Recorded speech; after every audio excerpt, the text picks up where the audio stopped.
സ്തുതിക്കുന്ന കർത്താവേ, ഞങ്ങൾ നിന്നെ വാഴ്ത്തുന്നു. ഹല്ലേലൂയ. നന്ദി കർത്താവേ. സ്തുതിക്കുന്നു. അനുഗ്രഹീതമായ നല്ല ദിവസത്തിനായിട്ട് ഞാൻ എൻ്റെ ദൈവത്തെ നന്ദിയോടെ സ്തുതിക്കുന്നു. ഈ വിശുദ്ധ സഭായോഗത്തെ നാം പ്രാർത്ഥിച്ച് ദൈവത്തിൻ്റെ സന്നിധിയിലേക്ക് സമർപ്പിക്കുവാനായിട്ട് പോവുകയാണ്. നമുക്കെല്ലാവർക്കും അതാത് സ്ഥലങ്ങളിൽ എഴുന്നേറ്റ് നിൽക്കുകയും നമ്മുടെ ഹൃദയനിലങ്ങൾ പ്രാർത്ഥനയ്ക്കായിട്ട് ഒരുങ്ങപ്പെടുകയും ചെയ്യുമാറാകട്ടെ. കൊയർ ഇപ്പോൾ ഒരു പാട്ടിൻ്റെ ചില ഈരടികൾ പാടും. ചേർന്ന് പാടി ധ്യാനത്തോട് നമുക്ക് കർത്താവിൻ്റെ സന്നിധിയിൽ ആയിരിക്കാം. ഞാൻ നിന്നെ ധ്യാനിക്കുമ്പോൾ നാഥ വൻകൃപയെ ഓർത്തിടുമ്പോൾ എന്നുള്ള പാട്ട് പാടുമ്പോൾ ചേർന്ന് നമുക്ക് കർത്താവിനെ മഹത്വപ്പെടുത്താം. ഹല്ലേലൂയ. സമർപ്പണത്തോട് ദൈവത്തിൻ്റെ സന്നിധിയിലായിരിക്കാം. ഹല്ലേലൂയ.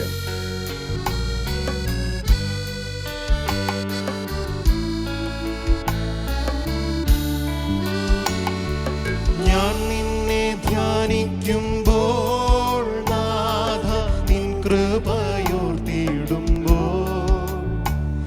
എൻ മനസ്സം പൊങ്ങിടുന്നേ, ദേഹി ഉല്ലസിച്ചാർത്തിടുന്നേ.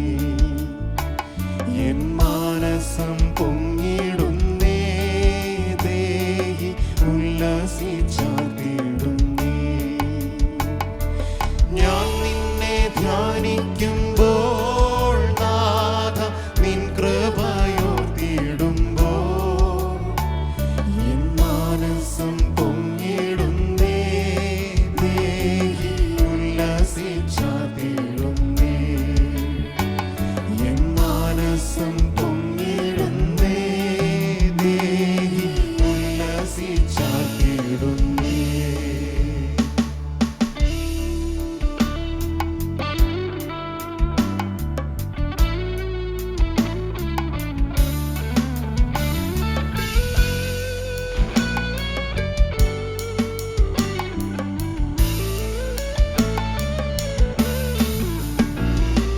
ചേറ്റിൽ കിടന്നോനാമെന്നെ നീ വീണ്ട് പറയാം നിന്മേൽ നിറുത്തി.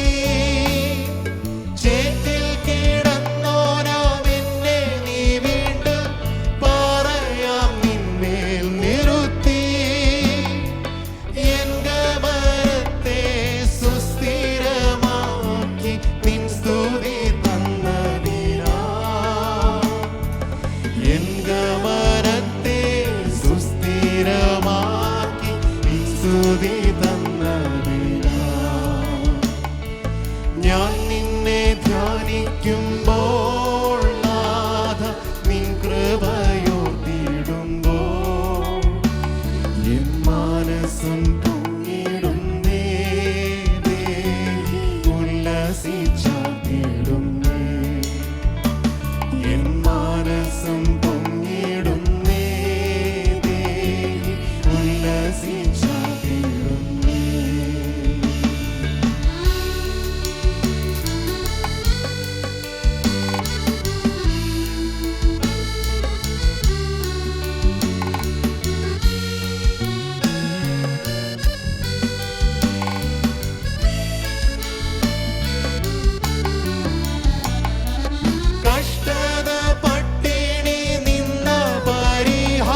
എന്നിലുണ്ട്.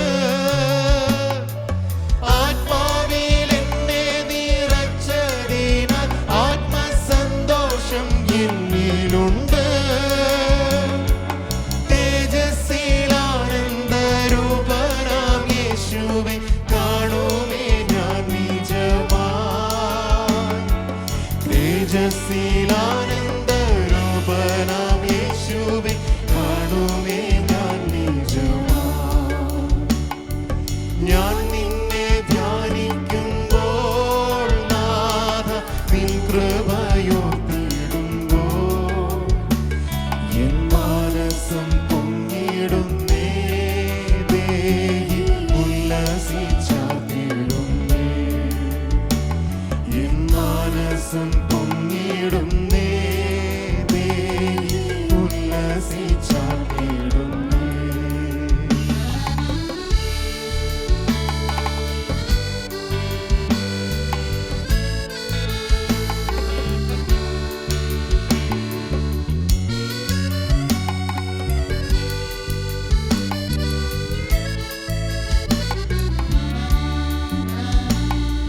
കൂടാരമായ ഭവനമഴിഞ്ഞാലും നിത്യഭവനമുണ്ട്. കൂടാരമായ ഭവനമഴിഞ്ഞാലും നിത്യഭവനമുണ്ട്. ഞാൻ കുറയട്ടെ നീ വളരട്ടെ, നിന്നിൽ ഞാൻ വസിക്കട്ടെ. ഞാൻ കുറയട്ടെ നീ വളരട്ടെ, നിന്നിൽ ഞാൻ വസിക്കട്ടെ. ഞാൻ നിന്നെ ധ്യാനിക്കുമ്പോൾ നാഥ നിൻ കൃപയോർത്തിടുമ്പോൾ എൻ മാനസം പൊങ്ങിടുന്നേ. ദേഹി ഉല്ലസിച്ചാർത്തിടുന്നേ. എൻ മാനസം പൊങ്ങിടുന്നേ. ദേഹി ഉല്ലസിച്ചാർത്തിടുന്നേ. ഞാൻ നിന്നെ ധ്യാനിക്കുമ്പോൾ നാഥ നിൻ കൃപയോർത്തിടുമ്പോൾ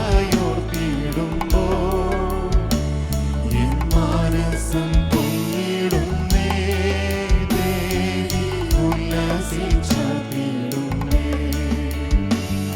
എൻ മാനസം പൊങ്ങിടുന്നേ. ദേഹി ഉല്ലസിച്ചാർത്തിടുന്നേ. മഹാപരിശുദ്ധനായ ഞങ്ങളുടെ ദൈവമേ, ഞങ്ങളെ അതിവാത്സല്യമായി സ്നേഹിക്കുന്ന ഞങ്ങളുടെ സ്വർഗ്ഗപിതാവേ, അനുഗ്രഹീതമായ നല്ല ദിവസത്തിനായിട്ട് ഞങ്ങൾ തന്നെ നന്ദിയോടെ സ്തുതിക്കുന്നു. നിന്റെ മക്കളായ അടിയങ്ങൾക്ക് കർത്താവേ, അവിടുത്തെ പാദപീഠ ചേർന്ന് വന്ന് ഒന്നിച്ചങ്ങേ സ്തുതിക്കുവാൻ, മഹത്വപ്പെടുത്തുവാൻ, ആരാധിക്കുവാൻ സ്തുതികളിന്മേൽ വസിക്കുന്നവനെ, ഹല്ലേലൂയ കർത്താവേ സ്തോത്രം. സറാഫുകൾ വാഴ്ത്തി വണങ്ങുന്നവനെ, ഹല്ലേലൂയ കർത്താവേ സ്തോത്രം. സ്വർഗത്തിൽ സറാഫുകൾ പരിശുദ്ധൻ പരിശുദ്ധൻ പരിശുദ്ധൻ എന്ന് സ്തുതിക്കുന്നവനെ, ഹല്ലേലൂയ കർത്താവേ. മൺകുടാരത്തിൽ കർത്താവേ ഞങ്ങളായിരിക്കുമ്പോൾ അങ്ങേ വാഴ്ത്തി വണങ്ങുവാൻ, പാടി സ്തുതിക്കുവാൻ ഞങ്ങൾക്ക് തരുന്ന വലിയ ഭാഗ്യത്തിനായിട്ട് ഞങ്ങൾ തന്നെ നന്ദിയോടെ സ്തുതിക്കുന്നു. കർത്താവെ, കഴിഞ്ഞ ഒരാഴ്ച നല്ല ജീവിതത്തിൽ ഇന്നുവരെ ഞങ്ങളെ നടത്തിയ എല്ലാ നല്ല അനുഭവങ്ങൾക്കായിട്ടും ഞങ്ങൾ ചേർന്ന് നന്ദി പറഞ്ഞുകൊണ്ട് അവിടുത്തെ പാദപ്പെടുത്തെങ്കിലായിരിക്കുന്നു. ഓട്ടക്കളത്തിൽ ഓടുന്നവർ അനേകരെങ്കിലും ബിരുദ് പ്രാപിക്കുന്നവർ ചുരുക്കമത്രേ ഞങ്ങൾ തിരുവചനത്തിൽ വായിക്കുന്നു. ഓട്ടക്കളത്തിൽ കർത്താവെ ബിരുദ് പ്രാപിക്കുന്നവരായി വിശ്വസ്തരായി ഓടുവാൻ, കർത്താവിന് വേണ്ടി അന്ത്യം വരെ സേവ ചെയ്യുവാൻ ഞങ്ങളെല്ലാവരെയും സമർപ്പിച്ച് ഞങ്ങൾ പ്രാർത്ഥിക്കുന്നു. കർത്താവെ, അവിടുത്തെ ശക്തി ഞങ്ങളുടെ മേൽ വ്യാപരിക്കുമാറാകണം. അവിടുത്തെ സ്നേഹത്താൽ നീ ഞങ്ങളെ നിറയ്ക്കുമാറാകണം. അവിടുത്തെ സന്നിധിയിലെ സന്തോഷം ഞങ്ങൾ അനുഭവിപ്പാൻ കർത്താവെ ഇന്ന് പകലിലും അവിടുന്ന് ഞങ്ങളെ സഹായിക്കേണ്ടതിനായിട്ട് ഞങ്ങളെ ഏൽപ്പിച്ച് പ്രാർത്ഥിക്കുന്നു. അങ്ങേ പാടി സ്തുതിക്കുവാൻ, അങ്ങേ വാഴ്ത്തി വണങ്ങുവാൻ, സ്വർഗത്തിൽ സറാബുകൾ സ്തുതിക്കുന്നവനെ ആരാധിക്കുവാൻ, പരിശുദ്ധൻ പരിശുദ്ധൻ പരിശുദ്ധനെന്ന് കർത്താവെ ദൂതന്മാർ വാഴ്ത്തി വണങ്ങുന്നവനെ ഈ മൺകുടാരത്തിലായിരിക്കുമ്പോൾ ഞങ്ങൾക്ക് സ്തുതിക്കുവാൻ കർത്താവ് തരുന്ന വലിയ ഭാഗ്യത്തിനായിട്ട് ഞങ്ങൾ തന്നെ നന്ദിയോടെ സ്തുതിക്കുന്നു. കടന്നു വന്നിരിക്കുന്ന എല്ലാവർക്കുമായിട്ട് കർത്താവെ ആളാം പ്രതിയായി പേരായി ദൂരത്തും ചാരത്തുമായി ഒന്നിച്ച് ഈ ആരാധനയിൽ സംബന്ധിക്കുന്ന എല്ലാവർക്കുമായിട്ട് ഞങ്ങൾ അനുഗ്രഹിച്ച് പ്രാർത്ഥിക്കുന്നു. കർത്താവെ, അവിടുത്തെ ശക്തിയാൽ, അവിടുത്തെ ആത്മാവിനാൽ കർത്താവെ അവരെല്ലാവരെയും ബലപ്പെടുത്തേണ്ടതിനായിട്ട് ഞങ്ങൾ അനുഗ്രഹിക്കുന്നു. കർത്താവെ, അല്ലല്ലേ കർത്താവെ, കടന്നു വന്നിരിക്കുന്ന എല്ലാവരെക്കായിട്ട് പ്രാർത്ഥിക്കുന്നു. ഞങ്ങളുടെ പൈതങ്ങൾക്കായിട്ട്, ഞങ്ങളുടെ യൗവനക്കാർക്കായിട്ട്, ഞങ്ങളുടെ മാതാപിതാക്കൾക്കായിട്ട്, ഞങ്ങളുടെ സഹോദരി സഹോദരങ്ങൾക്കായിട്ടൊക്കെ ഞങ്ങൾ ഏൽപ്പിച്ച് പ്രാർത്ഥിക്കുന്നു. കർത്താവ് അനുഗ്രഹിക്കണം. അങ്ങയുടെ നാമത്തെ ഉയർത്തുവാൻ ഞങ്ങളെ ഒന്നിച്ച് സഹായിക്കും. നടക്കുന്ന ശുശ്രൂഷകളെല്ലാം കർത്താവ് അനുഗ്രഹിക്കും. പാടുവാൻ പ്രാർത്ഥിപ്പാനൊക്കെ കർത്താവ് സഹായിച്ചാട്ട്. ശുശ്രൂഷകൾക്കൊക്കെ നേതൃത്വം കൊടുക്കുവാൻ കർത്താവിൻ്റെ ദാസന്മാരെ കർത്താവ് ബലപ്പെടുത്തുകയും സഹായിക്കുകയും ചെയ്താട്ട്. പ്രാർത്ഥിപ്പാൻ ഞങ്ങളെ ബലപ്പെടുത്തിക്കാട്ട്. സങ്കീർത്തനങ്ങളാൽ സ്തുതികളാൽ അങ്ങേ ആരാധിക്കുവാൻ ഞങ്ങൾക്കിടയാക്കിക്കാട്ട്. വചനത്തിൻ്റെ വാതിലുകൾ ഞങ്ങളുടെ മുന്നിൽ തുറന്നു തന്നാട്ട്. ഹല്ലേലൂയ. കർത്താവെ കൊള്ള കണ്ടുകെട്ടിയവരെ പോലെ, ഏറെ ഇളച്ച് കിട്ടിയവൻ ഏറെ സന്തോഷിക്കുന്നത് പോലെ അധികം സന്തോഷത്തോടെ അങ്ങയുടെ സന്നിധിയിൽ കർത്താവെ അങ്ങേ ആരാധിക്കുവാൻ മഹത്വപ്പെടുത്തുവാൻ ഞങ്ങളെ സഹായിച്ചാട്ട്. മുറ്റും മുഴുവനുമായിട്ട് ഞങ്ങളെ സമർപ്പിക്കുന്നു. വിശുദ്ധ സഭായോഗത്തെ സ്വർഗം കൈയേറ്റിരിക്കാൻ ഞങ്ങൾ നന്ദി പറയുന്നു. പ്രാർത്ഥന കേട്ടതിനാൽ സ്തോത്രം. ഞങ്ങൾക്കായ ജീവനെ വെടിഞ്ഞ് കർത്താവായ യേശു ക്രിസ്തുവിൻ്റെ അതിമഹത്വമുള്ള നാമത്തിൽ അപേക്ഷിക്കുന്നു. കരുണയോട് കേൾക്കണം സ്വർഗീയ നല്ല പിതാവേ. ആമേൻ, ആമേൻ. ഹല്ലേലൂയ. കർത്താവ് നമ്മളെ സഹായിക്കട്ടെ. എല്ലാവർക്കും അതാത് സ്ഥലങ്ങളിൽ ഇരിക്കുകയും ചേർന്ന് പാടി കർത്താവിനെ മഹത്വപ്പെടുത്തുകയും ചെയ്യാം. അന്യചിന്തകളെല്ലാം വെടിഞ്ഞ് കർത്താവിൻ്റെ സന്നിധിയിലാണ് നാം ആയിരിക്കുന്നത്. ഹല്ലേലൂയ. ദൈവത്തിൻ്റെ സന്നിധിയിൽ, ഒരു രാജാവിൻ്റെ സന്നിധിയിൽ നമ്മളായിരിക്കുമ്പോൾ നമ്മൾ എത്രമാത്രം സ്നേഹത്തോടും ഭവ്യതയോടുമൊക്കെ കർത്താവിൻ്റെ സന്നിധിയിലായിരിക്കും, ആ രാജസന്നിധിയിലായിരിക്കും. അതുപോലെ ഹല്ലേലൂയ കർത്താവിൻ്റെ സന്നിധിയിലാണ് നാം ആയിരിക്കുന്നത്. നമ്മളെ ഉള്ളതുപോലെ അറിയുന്ന ദൈവം, ഉൾപ്പുകളെ നിലവുകളെ ശോധന ചെയ്യുന്ന ദൈവം. ഹല്ലേലൂയ. അല്പസമയം വേർപെട്ടിരുന്ന് ആരാധനയോടെ പാട്ടുകൾ പാടി കർത്താവിനെ മഹത്വപ്പെടുത്താം. എന്നോടുള്ള നിന്റെ ദയ എത്ര വലിയത് എന്ന് പാടി കർത്താവിനെ മഹത്വപ്പെടുത്താം. ഹല്ലേലൂയ.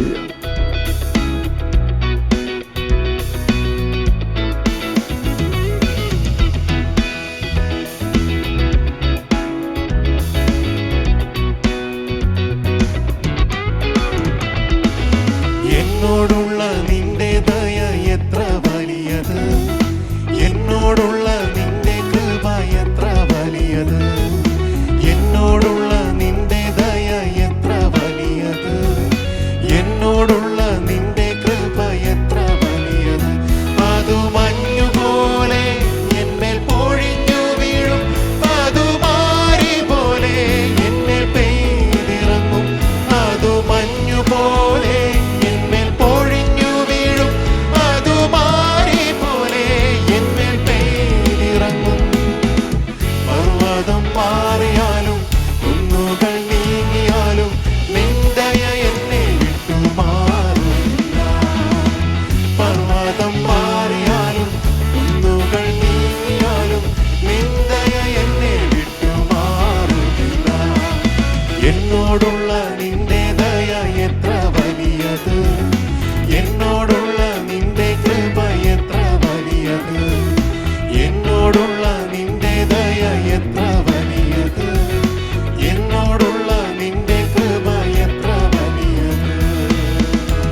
എന്നോടുള്ള നിന്റെ ദയ എത്ര വലിയത്, എന്നോടുള്ള നിന്റെ കൃപ എത്ര വലിയത്, എന്നോടുള്ള നിന്റെ ദയ എത്ര വലിയത്, എന്നോടുള്ള നിന്റെ കൃപ എത്ര വലിയത്.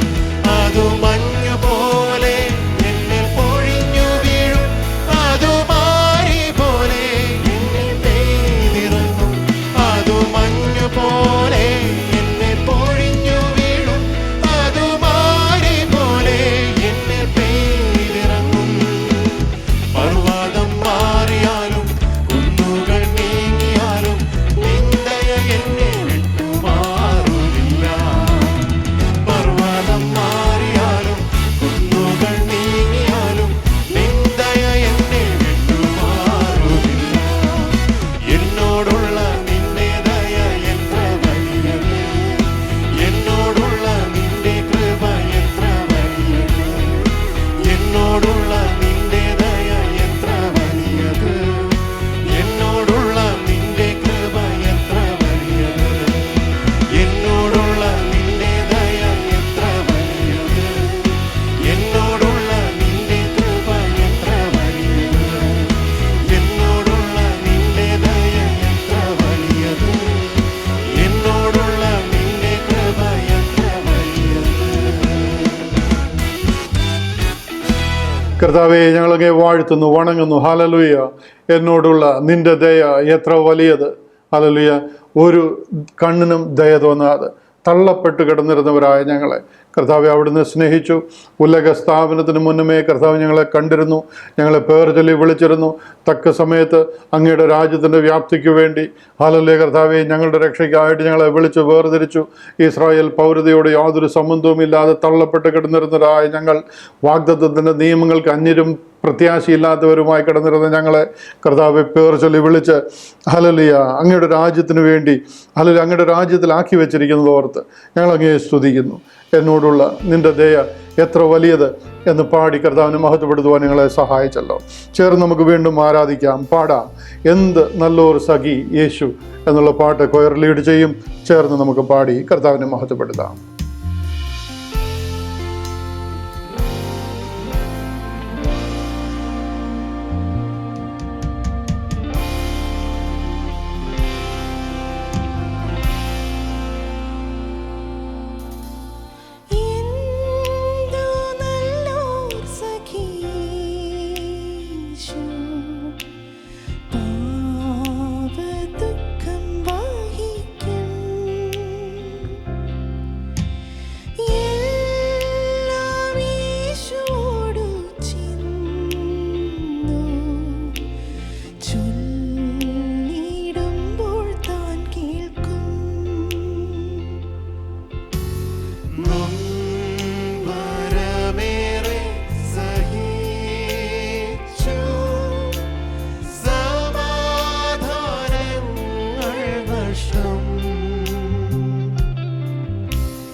കഷ്ടം ശോധനകളുണ്ടോ, വിവിധ ദുഃഖങ്ങളും ലേശവും അധൈര്യം വേണ്ട, ചൊല്ലാം യേശുവോടെല്ലാം. ദുഃഖം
ഹല്ലേലൂയ. കർത്താവിൻ്റെ സന്നിധിയിലെ സന്തോഷം അനുഭവിപ്പാൻ പാടി ചേർന്ന് കർത്താവിനെ മഹത്വപ്പെടുത്തി സ്തുതിച്ച് ആരാധിച്ച് ആഴ്ചയിൽ ഒരിക്കലെങ്കിലും ഇങ്ങനെ നമുക്ക് ഒന്നിച്ച് ലഭിക്കുന്ന വലിയ സാവകാശത്തിനായിട്ട് ഭാഗ്യത്തിനായിട്ട് ലോകത്തിൻ്റെ വിവിധ ഭാഗങ്ങളിൽ നിന്ന് ഏക മനസ്സോട്, ഏക ആത്മാവോട്, ഏക ഹൃദയത്തോട്, ഏക ഉദ്ദേശത്തോട് ദൈവത്തിൻ്റെ സന്നിധിയിൽ നാം ആയിരിക്കുന്നല്ലോ.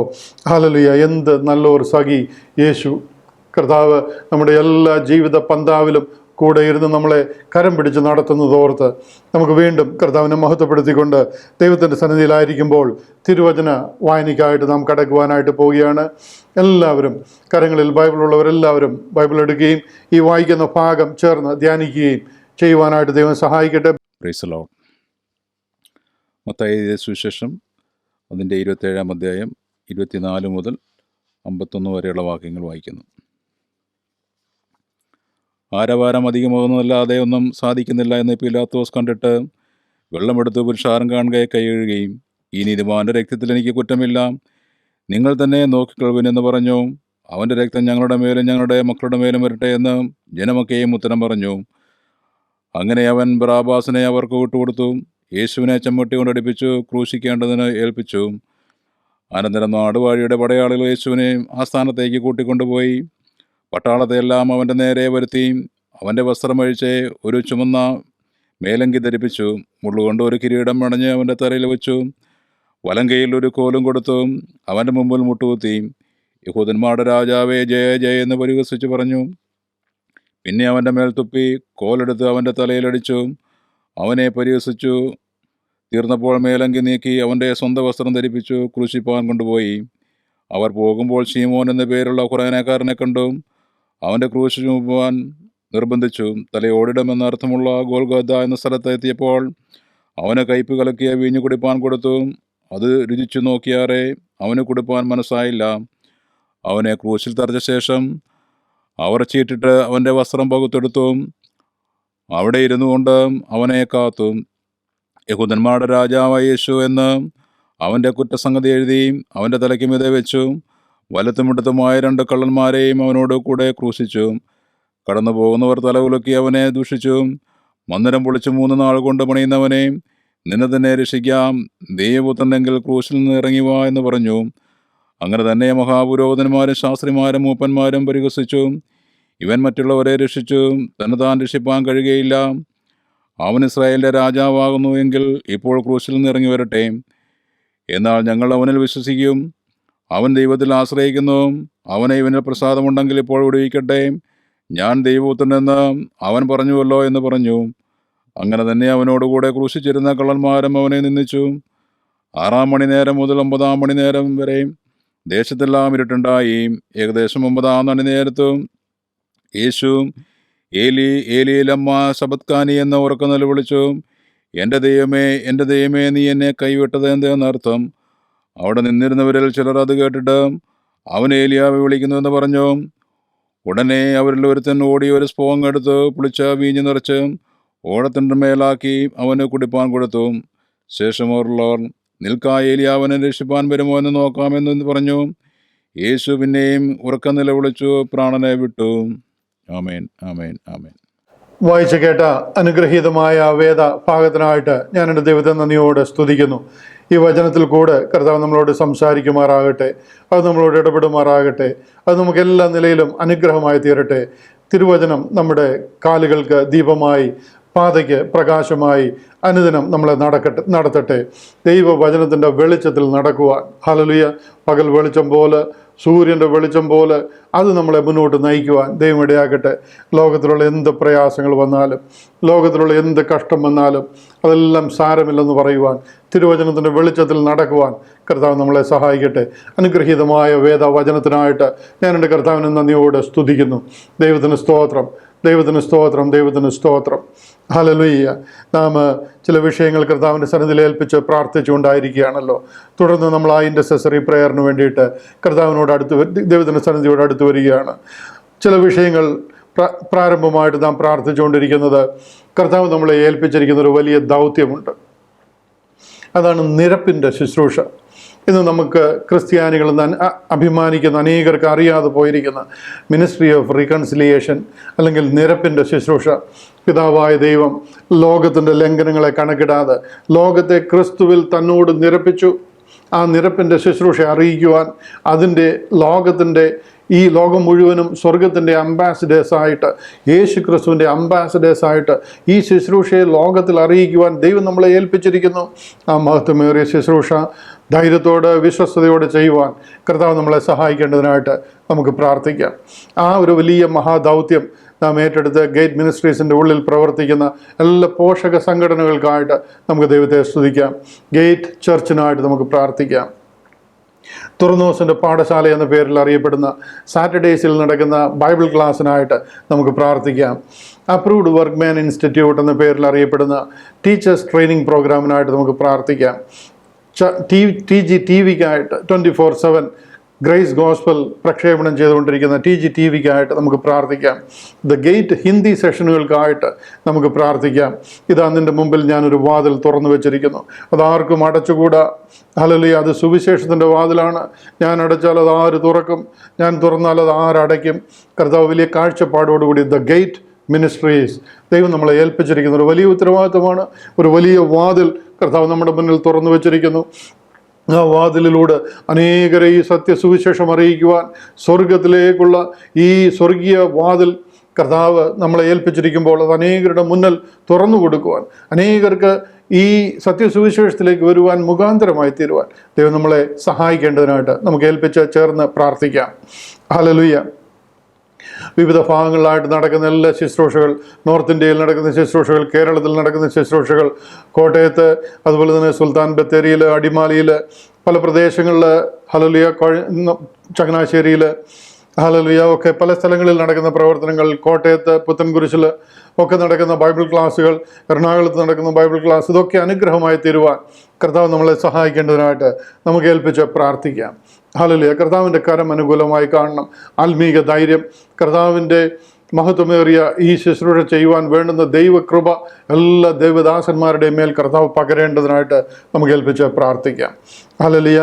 പലര് അതുപോലെ തന്നെ പ്രാർത്ഥനയ്ക്കായിട്ട് അപേക്ഷിച്ചിട്ടുള്ളവരുണ്ട്. രോഗങ്ങളിൽ, പ്രയാസങ്ങളിൽ, ബുദ്ധിമുട്ടുകളിൽ, മാനസിക വ്യഥകളിലായിരിക്കുന്നവരുണ്ട്, സാമ്പത്തിക ഞെരുക്കം അനുഭവിക്കുന്നവരുണ്ട്. ദൈവം അവരെയൊക്കെ സഹായിക്കുകയും വിടുവിക്കുകയും വിടുതലയക്കുകയും കർത്താവിൻ്റെ കരം അനുകൂലമായി കാണുകയും ചെയ്യേണ്ടതിനായിട്ട് നമുക്ക് ഏൽപ്പിച്ച് പ്രാർത്ഥിക്കാം. കർത്താവ് അവരെ എല്ലാവരെയും സഹായിക്കുമാറാകട്ടെ. ഹല്ലേലൂയ. നന്ദി വാചകങ്ങളാൽ കർത്താവിനെ മഹത്വപ്പെടുത്തിയിരിക്കുന്നവർ എല്ലാവരെയും ദൈവം ധാരാളമായിട്ട് വീണ്ടും സഹായിക്കട്ടെ. കർത്താവിൻ്റെ വരവ് ഏറ്റവും ആസന്നമായിരിക്കുക. നമ്മുടെ മുന്നിൽ ഇനി അധികം സമയമില്ല. ഒരു നാൾ കാഹളം ധ്വനിക്കും, നാം ഇവിടുന്ന് പറന്നു പോകും.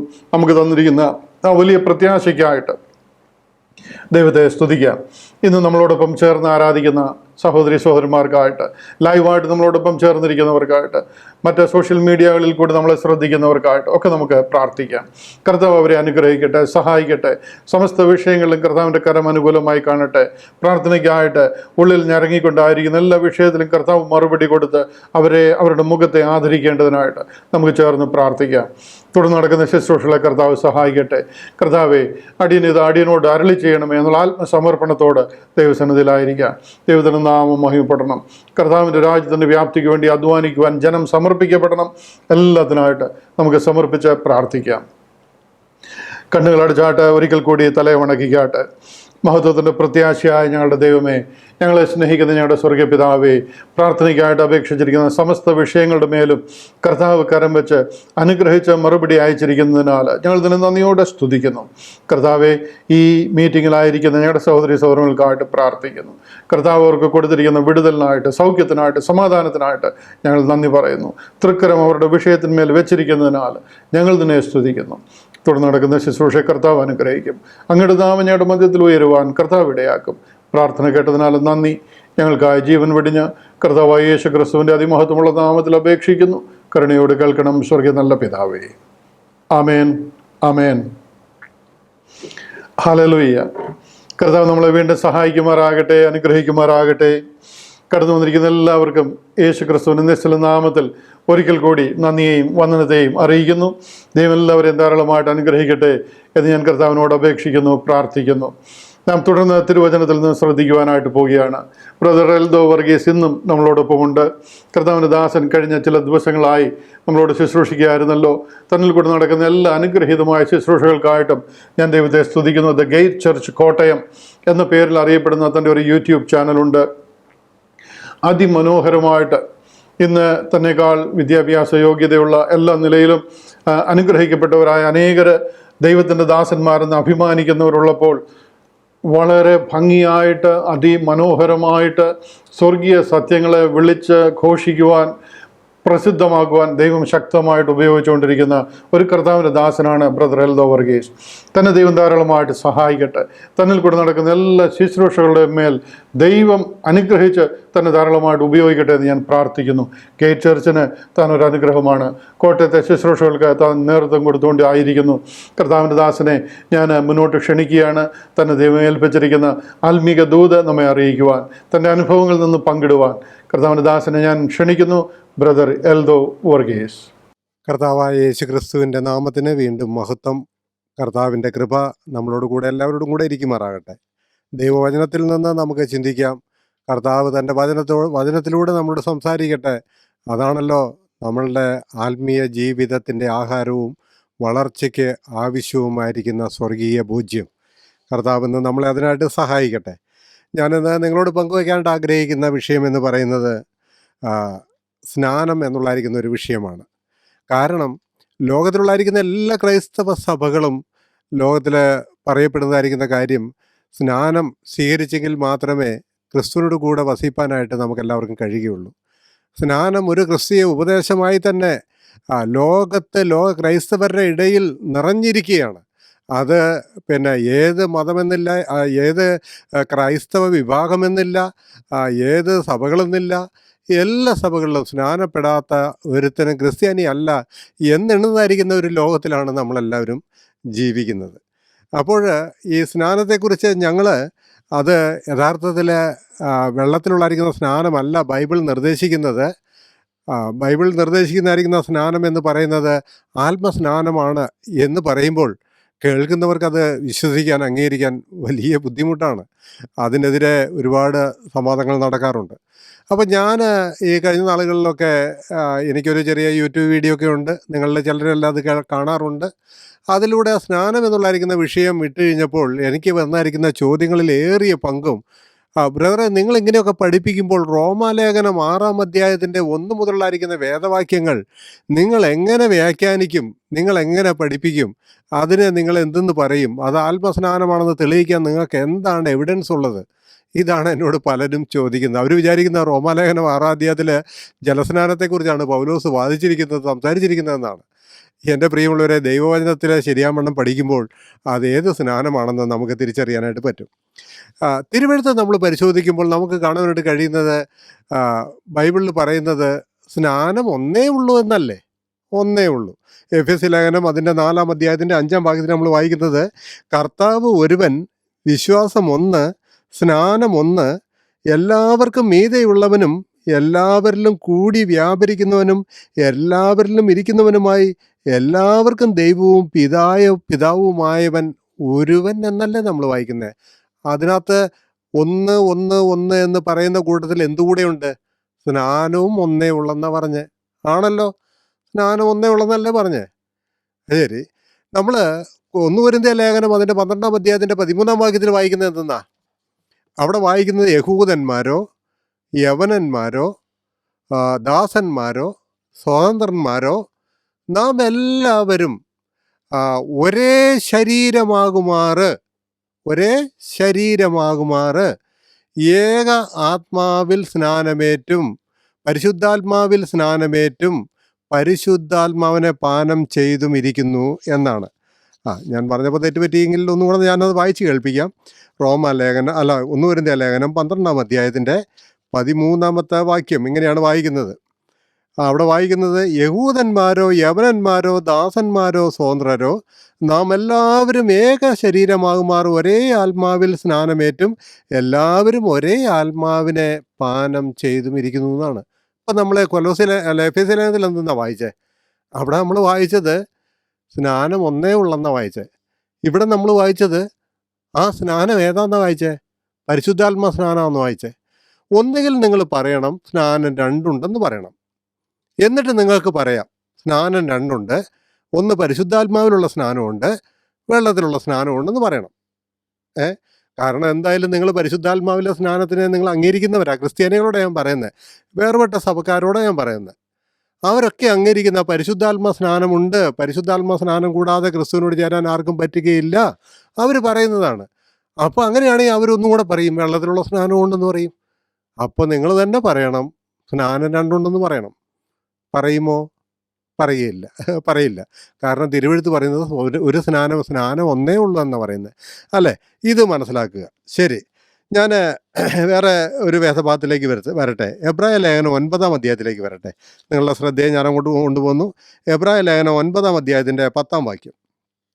അവിടെ നമ്മൾ വായിക്കുന്നത്, അവ ഭക്ഷ്യങ്ങൾ, പാനീയങ്ങൾ, വിവിധ സ്നാനങ്ങൾ എന്നിവയോട് കൂടെ ഗുണീകരണ കാലത്തോളം ചുമത്തിയിരുന്ന ജഡീക നിയമങ്ങളത്രേ. അവ എന്ന് പറഞ്ഞാൽ എന്താണെന്നറിയാവോ? ഈ 9-ാം അധ്യായത്തിൻ്റെ 1 മുതലായിരിക്കുന്ന വാക്യങ്ങളിൽ പറയുന്നതായിരിക്കുന്ന കാര്യങ്ങൾ യഹൂദ ന്യായപ്രമാണത്തിൻ്റെ നിയമങ്ങളെക്കുറിച്ചാണ് പറയുന്നത്. യഹൂദന്മാരുടെ ന്യായപ്രമാണത്തിൻ്റെ നിയമങ്ങൾ അത് തുടക്കം തൊട്ട് വായിക്കുമ്പോൾ എല്ലാവർക്കും അറിയാം. ആദ്യ നിയമത്തിനും ഒരു കൂടാരം ചമച്ച് അതിൻ്റെ ആദ്യ ഭാഗത്ത് നിലവിളക്കും മേശയും കാഴ്ചയപ്പവും ഉണ്ടായിരുന്നു, അതിന് വിശുദ്ധ സ്ഥലം എന്ന് പേർ. അങ്ങനെ പറഞ്ഞ് വന്ന് ന്യായപ്രമാണത്തിൻ്റെ ആ നിയമങ്ങളിൽ ഉണ്ടായിരുന്ന കാര്യങ്ങളെക്കുറിച്ചെല്ലാം പറഞ്ഞിട്ട് താഴെ പറയണം അവ. ഏത് അവ എന്ന് പറഞ്ഞാൽ എന്താ? ന്യായപ്രമാണം. അവ ഭക്ഷ്യങ്ങൾ, പാനീയങ്ങൾ, വിവിധ സ്നാനങ്ങൾ എന്നിവയോട് കൂടെ ഗുണീകരണ കാലത്തോളം ചുമത്തപ്പെട്ടിരുന്ന ജഡീക നിയമങ്ങൾ അത്രേ. അപ്പോൾ സ്നാനം എവിടുന്നാ വന്നേ? സ്നാനത്തിൻ്റെ ആരംഭം എവിടുന്ന? ഒരു സംശയമില്ലല്ലോ, ന്യായപ്രമാണത്തിൽ നിന്നാണ് ഈ ജലസ്നാനം വന്നത്. ഇനി സ്നാനം എന്ന വാക്ക് തന്നെ അവിടെ നിന്നാണ് ഉത്ഭവിച്ചതെന്ന് നമുക്ക് ചിന്തിക്കണം. സ്നാനം എന്ന് പറഞ്ഞാൽ വെള്ളത്തിൽ മുങ്ങുക എന്നുള്ള അർത്ഥമൊന്നും മൂലഭാഷയിലില്ല കേട്ടോ, അങ്ങനെ ചിന്തിക്കരുതേ. സ്നാനം എന്ന് പറഞ്ഞാൽ മുഴുകുക എന്ന അർത്ഥം മാത്രമേ ഉള്ളൂ. ബാപ്റ്റിസോ എന്ന ഗ്രീക്ക് വാക്കിൽ നിന്നാണ് മലയാളത്തിലേക്ക് അത് സ്നാനം എന്ന് തർജ്ജമ ചെയ്തത്. സ്നാനം എന്ന് പറഞ്ഞാൽ വെള്ളത്തിൽ മുങ്ങിപ്പൊങ്ങിയാലേ സ്നാനമാകുള്ളൂ എന്ന് നിർബന്ധമൊന്നുമില്ല.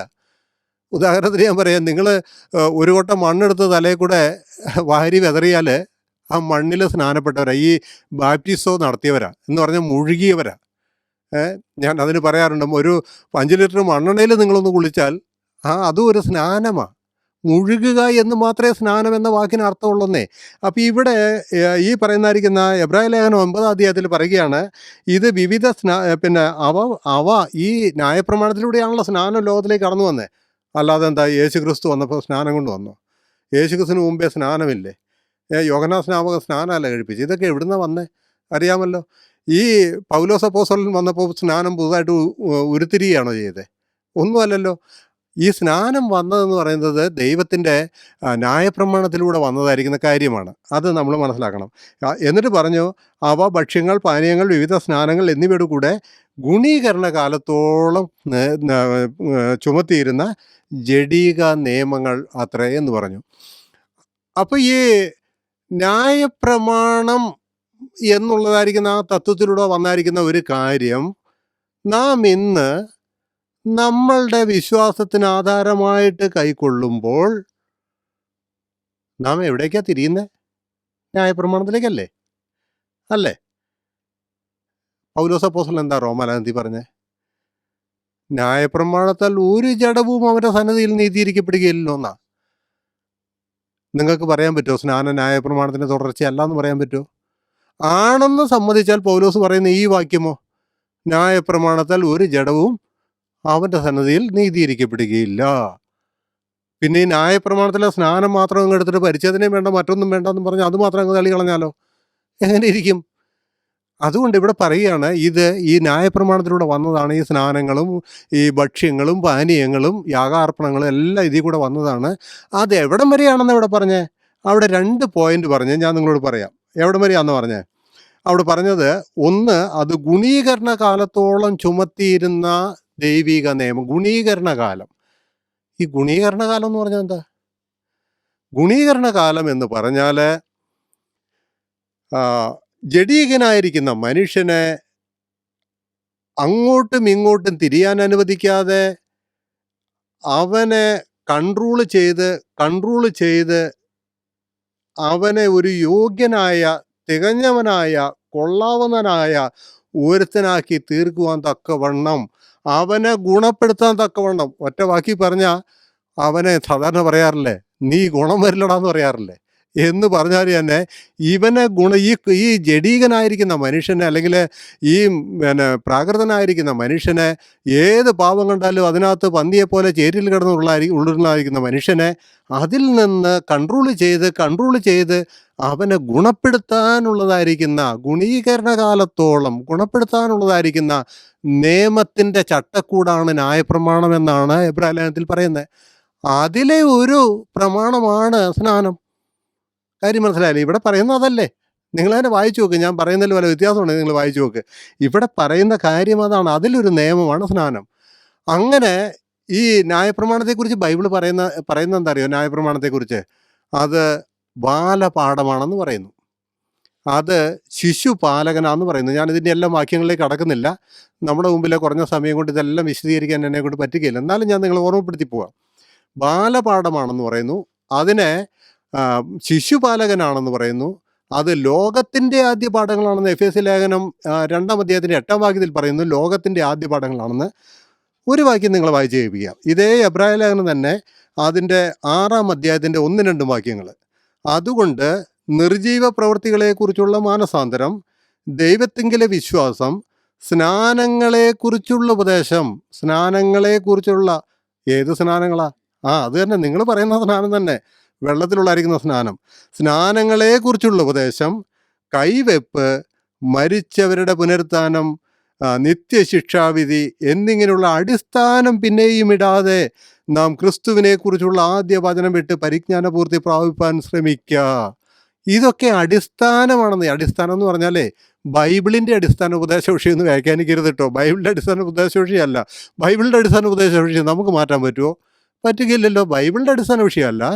ഈ ആദ്യ പാഠങ്ങളിലെ അതിൻ്റെ അടിസ്ഥാനങ്ങൾ, ന്യായപ്രമാണത്തിൻ്റെ അടിസ്ഥാനങ്ങൾ, ആ ആദ്യ പാഠങ്ങൾ പിന്നെയും ഇടാതെ നിങ്ങൾ പരിജ്ഞാനപൂർത്തി പ്രാപിക്കണം.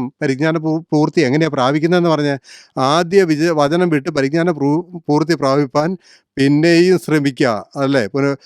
എന്നിവിടെ ഇടാതെ ക്രിസ്തുവിനെക്കുറിച്ചുള്ള ആദ്യ വചനം. ഇതെല്ലാം ക്രിസ്തുവിനെക്കുറിച്ചുള്ള ആദ്യ വചനമെന്ന് പറയുന്നത്. ക്രിസ്തുവിനെക്കുറിച്ചുള്ള ആദ്യ വചനം അത് വിട്ടിട്ട് നിങ്ങൾ പരിജ്ഞാനപൂർത്തി പ്രാപിക്കാനാണ് പറയുന്നത്. ഇതിനെക്കുറിച്ച് പൗലോസ് അപ്പോസ്തലൻ പറയുന്നത് എന്താ അറിയോ? ഗലാത്യ ലേഖനത്തിൽ പറയുന്നത് അത് ഈ ന്യായപ്രമാണം എന്ന് പറയുന്നത് ഒരു ശിശുപാലകനാണെന്ന് പറയുന്നത്. ശിശുപാലകൻ. ഈ ശിശുപാലകൻ എന്ന് പറഞ്ഞാൽ നിങ്ങൾക്ക് അറിയാമല്ലോ എന്താണെന്നല്ലേ? ശിശുപാലകൻ എന്ന് പറഞ്ഞാൽ യഹൂദന്മാരുടെ ധനാഢ്യന്മാരെല്ലാം ന്യായപ്രമാണം അഭ്യസിച്ച് തികവുള്ളവനാക്കി, കൊള്ളാവുന്നവനാക്കി, പരിമിതികൾ, അരിഷ്ടതകളൊക്കെ മാറ്റി അവനെ നേരെയാക്കി നന്നാക്കി കൊടുക്കാൻ വേണ്ടിയിട്ട് ചില ഗുരുക്കന്മാരുടെ കയ്യിൽ ഏൽപ്പിക്കും. അതിനായിട്ട് ഗുരുക്കന്മാരുണ്ട്, ഗുരു പാഠശാലയുണ്ട്. അവിടെ കൊണ്ടുപോയി ഏൽപ്പിക്കും. അവിടുത്തെ പഠനം കഴിഞ്ഞ് പൂർത്തിയായി ഈ മാതാപിതാക്കന്മാർക്ക് ഈ കുഞ്ഞിനെ തിരിച്ചേൽപ്പിക്കുകയാണ്. അങ്ങനെ ചെയ്തിരുന്നതാണ്. അതിനെക്കുറിച്ച് പൗലോസ് പറഞ്ഞത്, ഗലാത്യ ലേഖനത്തിൽ പറഞ്ഞത് അത് ശിശുപാലകനാണെന്ന് പറഞ്ഞത്. കാര്യം മനസ്സിലായല്ലേ? ശിശുപാലകനാണെന്ന്. അപ്പം ഞാൻ പറഞ്ഞ ആകെത്തുക നിങ്ങൾക്ക് മനസ്സിലായോ? ഇത് എല്ലാം തന്നെ ഗുണീകരണ കാലത്തിന് വേണ്ടി, അല്ലെങ്കിൽ ഗുണീകരണത്തിന് വേണ്ടി മനുഷ്യൻ്റെ ബലഹീനതയിൽ നിന്ന് നീതിയിലേക്ക് തിരിക്കാൻ വേണ്ടിയുള്ളായിരിക്കുന്ന ഗുണീകരണ ഉപദേശങ്ങളാണ് ഈ ന്യായപ്രമാണം എന്നാണ് നമ്മൾ അതിനെക്കുറിച്ച് വായിക്കുന്നത്. ഓരോ കാര്യങ്ങളും, ന്യായപ്രമാണത്തിലെ ഓരോ കാര്യങ്ങളും ചെയ്യണം എന്ന് പറഞ്ഞിരിക്കുന്ന കാര്യങ്ങൾ നിങ്ങൾ ശ്രദ്ധിച്ചു നോക്കിയേ. ആത്മീയമായിരിക്കുന്ന അഭിവൃദ്ധിക്ക് വേണ്ടി അവൻ്റെ ശരീരത്തെ അടിച്ചമർത്തിക്കൊണ്ട് ചെയ്യേണ്ടുന്ന ഒരുപാട് കാര്യങ്ങളുണ്ട്. ചെയ്യരുത്. അതും പാപത്തിൻ്റെ ബലഹീനതയിൽ പിടിക്കപ്പെട്ടു പോകാതിരിക്കാൻ അവൻ്റെ ജഡശരീരത്തിൽ അവന് വിജയം വരിക്കേണ്ടതിന് അത് ചെയ്യരുത്, ഇത് ചെയ്യരുത്, ഒരുപാട് നിയമങ്ങൾ അറിയാമല്ലോ. ഏകദേശം 615 613 കൽപ്പനയുണ്ടെന്ന് പറഞ്ഞാൽ ന്യായപ്രമാണത്തിൽ. ഈ ന്യായപ്രമാണത്തിൻ്റെ കൽപ്പനകളെല്ലാം തന്നെ ഗുണീകരണത്തിന് വേണ്ടിയിട്ടാണ്. എന്ന് പറഞ്ഞാൽ ഈ ഗുണീകരണം വരണമെങ്കിൽ ഈ ഒരു മനുഷ്യൻ എങ്ങോട്ട് വരണം? ഈ യഹൂദന് കൊടുത്താണല്ലോ ന്യായപ്രമാണം. യഹൂദൻ ഗുണീകരണം വരണമെങ്കിൽ എവിടെ വരണം? അവൻ ഗുണം വരണമെങ്കിൽ എവിടെ വരണം? ഒറ്റ വാക്കി ചോദിച്ചാൽ അവൻ ഗുണം വരണമെങ്കിൽ യേശുവിൻ്റെ അടുക്കിലേക്ക് വരണം, അല്ലേ? സത്യമല്ലേ? യേശു ക്രിസ്തുവിനെ കൂടാതെ ഒരു യഹൂദനും ഗുണം വരികയില്ല, ഒരുത്തനും ഗുണം വന്നിട്ടുമില്ല. അപ്പോൾ ഈ യേശു ക്രിസ്തുവിൻ്റെ അടുക്കിലേക്ക് നടത്തുവാൻ തക്കവണ്ണം ഈ ന്യായപ്രമാണം ശിശുപാലകനായിരുന്നു. ഞാൻ ആ വാക്യം വായിച്ചില്ല, നിങ്ങൾ വായിച്ചാൽ മതി. ഗലാത്യലേഖനം 3 അധ്യായത്തിലാണ്, വായിച്ചാൽ മതി. അപ്പോൾ ഈ യേശുവിൻ്റെ അടുക്കിലേക്ക് നടത്തുവാൻ തക്കവണ്ണം ഈ ന്യായപ്രമാണം ഗുണപാഠശാലയായിരുന്നു. അതൊരു ആദ്യ പാഠമായിരുന്നു എന്നാണ് പറയുന്നത്. ഞാൻ ചോദിക്കട്ടെ, യേശു ക്രിസ്തുവിൻ്റെ അടുക്കൽ എത്തിക്കഴിഞ്ഞവനൊക്കെ എന്തായി തീർന്നു? പ്രായപൂർത്തിയായി, പക്വത പ്രാപിച്ചു, അവൻ ക്രിസ്തുവിലായി തീർന്നു. പിന്നെ ഇവൻ തിരിഞ്ഞ് ന്യായപ്രമാണം അനുസരിക്കണോ? 1-ാം ക്ലാസ്സിലെ പാഠത്തിലേക്ക് പോകണോ? ഞാൻ ഒന്ന് ചോദിക്കട്ടെ, PhD എടുത്തവൻ, PhD കഴിഞ്ഞവൻ വീണ്ടും പോയിട്ട് അവൻ ചെയ്യുകയാണ് 1-ാം ക്ലാസ്സിലെ പാഠവും 2-ാം ക്ലാസ്സിലെ പാഠവും. അങ്ങനെ ആ ആരംഭ ക്ലാസ്സുകളിലെ പാഠം PhD-കാരൻ പിന്നെയും വായിച്ച് പഠിക്കുകയാണെങ്കിലോ, അല്ലെങ്കിൽ അതിലുള്ള കാര്യങ്ങൾ തറ പറ പന എന്നും പറഞ്ഞ് എഴുതി പഠിക്കുകയാണെങ്കിലോ, ഇവനെന്തോ കുഴപ്പമുണ്ടെന്നല്ലേ നമ്മൾ വിചാരിക്കുക? അല്ലേ? സംശയമുണ്ടല്ലോ, അവനെന്തോ കുഴപ്പമുണ്ട്. ക്രിസ്തുവിൻ്റെ അടുക്കൽ വന്നപ്പോൾ ഇവൻ ഗുണീകരിക്കപ്പെട്ടു. ഗുണീകരിക്കപ്പെടാൻ വരാൻ വേണ്ടിയുള്ളതായിരിക്കുന്ന നിയമസംഹിതയാണ് ന്യായപ്രമാണം. ആ ന്യായപ്രമാണത്തിലെ ഒരു നിയമമാണ് സ്നാനം. മനസ്സിലാകുന്നുണ്ടല്ലോ? ആ നിയമസംഹിതയിലൂടെ ഇവൻ ഗുണീകരിക്കപ്പെട്ടു.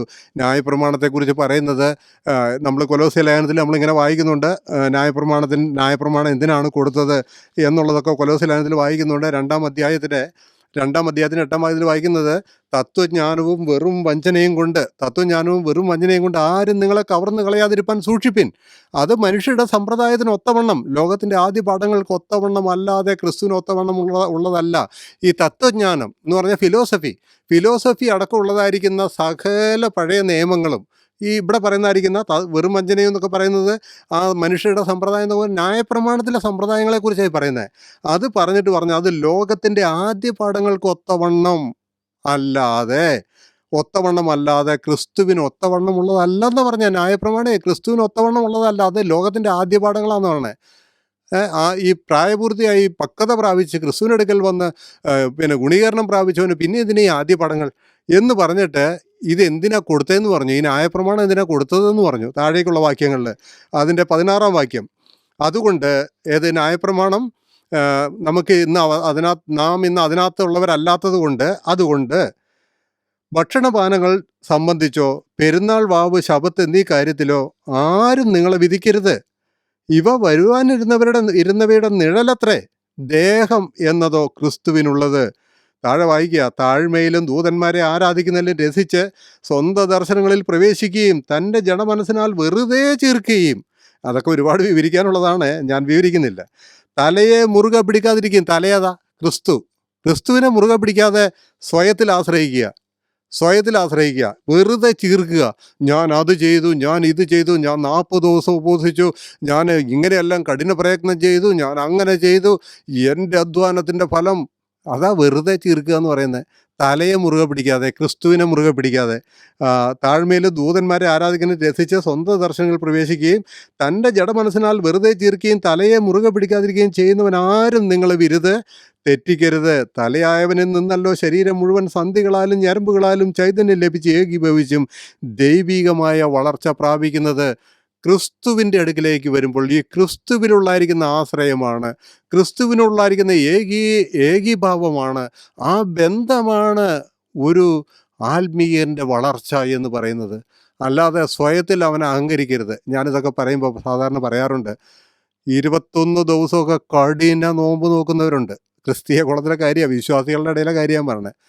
എന്നിട്ട് പിന്നെ അവരങ്ങനെ കഠിനമായിട്ട് ഭക്ഷണമൊക്കെ ഉപേക്ഷിച്ച് നോമ്പ് നോക്കിക്കഴിഞ്ഞാൽ പിന്നെ അവരുടെ ഇടയിൽ ഒരു കേമനായി അവൻ.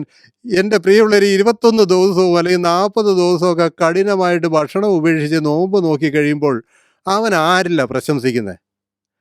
ക്രിസ്തുവിലാണോ? നിങ്ങളെന്ന് അവൻ പ്രശംസിക്കുന്നത് ക്രിസ്തുവിലാണോ? അവനിൽ തന്നെയാണോ? ഞാൻ ചെയ്തു എന്നല്ല പറയുന്നത്, ഞാൻ ഉപവസിച്ചു, എനിക്ക് ഒരുപാട് എതിർപ്പുകളുണ്ടായിരുന്നു, സാത്താൻ്റെ വലിയ ആക്രമണം ഉണ്ടായിരുന്നു. അവർ കൊഴുപ്പ് കൂട്ടാൻ വേണ്ടി പറയുന്ന ഉപവാസത്തിനെതിരെ സാത്താൻ്റെ വലിയ ആക്രമണം ഉണ്ടായിരുന്നു, ഞാൻ ഉപവസിച്ചു, ഞാൻ പലത് ഇങ്ങനെയൊക്കെ ചെയ്തു, എന്നാലും ഞാൻ വിട്ടുകൊടുത്തില്ല, ഞാൻ കഠിനമായി ഉപവസിച്ചു. ഇവിടെയൊക്കെ ഞാനല്ലേ ഉള്ളൂ, ക്രിസ്തു ഉണ്ടോ? ഞാൻ ചെയ്തു, ഞാനിങ്ങനെ ചെയ്തു എന്നിട്ട് പുകഴ്ന്നിട്ട് എന്താ കാര്യം? ക്രിസ്തുവിനെ കൂടാതെ തലയായവനിൽ നിന്നല്ലോ ശരീരം മുഴുവൻ ഞരമ്പുകളാലും സന്ധികളാലും ഏകീഭവിച്ച് ക്രിസ്തുവിൽ വളർച്ച പ്രാപിക്കുന്നത്. ഇവിടെ ഞാനില്ല. നിങ്ങൾ ക്രിസ്തുവിലുള്ളവരാണോ? അവിടെ ഞാനില്ല. ഇവിടെ ഞാനില്ല, ഒന്നുമില്ല. ഞാനാകുന്നത് മുഴുവൻ ക്രിസ്തുവിലാണ്. അതുകൊണ്ട് പ്രശംസിക്കേണ്ട, നിങ്ങളുടെ ഉപവാസമൊന്നുമല്ല. താഴേക്ക് വായിക്കുന്നത് എന്താ? നിങ്ങൾ ക്രിസ്തുവിനോട് കൂടെ ലോകത്തിൻ്റെ ആദ്യ പടങ്ങൾ സംബന്ധിച്ച് മരിച്ചു എങ്കിൽ, ഈ ആദ്യ പടങ്ങൾ എന്താ? ന്യായപ്രമാണം. അത് മനസ്സിലായിക്കൊണ്ടാണ് വായിക്കാൻ. നിങ്ങൾ ക്രിസ്തുവിനോട് കൂടെ ലോകത്തിൻ്റെ ആദ്യ പടങ്ങൾ സംബന്ധിച്ച് മരിച്ചു എങ്കിൽ ലോകത്തിൽ ജീവിക്കുന്നവരെ പോലെ മാനുഷ്യ കൽപ്പനകൾക്ക് ഉപദേശങ്ങൾക്ക് അനുസരണമായി പിടിക്കരുത്, രുചിക്കരുത്, തൊടരുത് എന്നുള്ള ചട്ടങ്ങൾക്ക് കീഴ്പ്പെടുന്നത് എന്ത്? ഇതല്ലേ യഹൂദ നിയമം? അയ്യോ, അത് തുടരുത്. പന്നി ഞങ്ങളുടെ അടുക്കിലേക്ക് അടുപ്പിക്കാൻ പോലും പറ്റുകയില്ല. ആ ഭക്ഷണം നമുക്ക് തൊടാനായിട്ട് പറ്റുകയില്ല. ഇത് നമുക്ക് ചെയ്യാനായിട്ട് പറ്റുകയില്ല. അത് നമ്മുടെ വായിലേക്കല്ല, നമ്മുടെ പറമ്പിലേക്ക് പോലും കയറ്റാനായിട്ട് പറ്റുകയില്ല. ഇവിടെ പറയുന്ന നോക്കിയേ, അങ്ങനെ മാനുഷ്യ കൽപ്പനകൾക്കും ഉപദേശങ്ങൾക്കും അനുസരണമായി പിടിക്കരുത്, രുചിക്കരുത്, തൊടരുത് എന്നുള്ള ചട്ടങ്ങൾക്ക് കീഴ്പ്പെടുന്നത് എന്ത്? ഇതെല്ലാം ഉപയോഗത്താൽ നശിച്ചു പോകുന്നതത്രേ. ആണല്ലോ. ഏത് ഭക്ഷണം കഴിച്ചാലും മറപ്പുരയിൽ പോകുന്നതല്ലേ? ഉപയോഗത്താൽ നശിച്ചു പോയില്ലേ? കർത്താവ് അതിനെക്കുറിച്ച് പറഞ്ഞില്ലേ? ഇതൊക്കെയും ഈ പറയുന്നതായിരിക്കുന്ന നിയമങ്ങളും സ്വയ ശരീരത്തിൻ്റെ പീഡനങ്ങളും. പട്ടിണി ഇടുന്നതൊക്കെ പീഡനമല്ലേ? ഉപവാസം എന്ന് പറയുന്നത് പീഡനമല്ലേ? സ്വന്തം ശരീരത്തെ പീഡിപ്പിച്ചാൽ ദൈവം പ്രസാദിക്കുന്നല്ലേ? നിങ്ങൾ വിശ്വാസികളാണെങ്കിൽ നിങ്ങൾ അങ്ങനെ ഉപവസിച്ച് പ്രാർത്ഥിച്ച് സ്വയം ശരീരത്തെ പീഡിപ്പിക്കുന്നുവെങ്കിൽ ഞാൻ ചോദിക്കട്ടെ, നിങ്ങൾ ലോകത്തിലെ മറ്റ് മതങ്ങളും തമ്മിൽ എന്താ വ്യത്യാസം?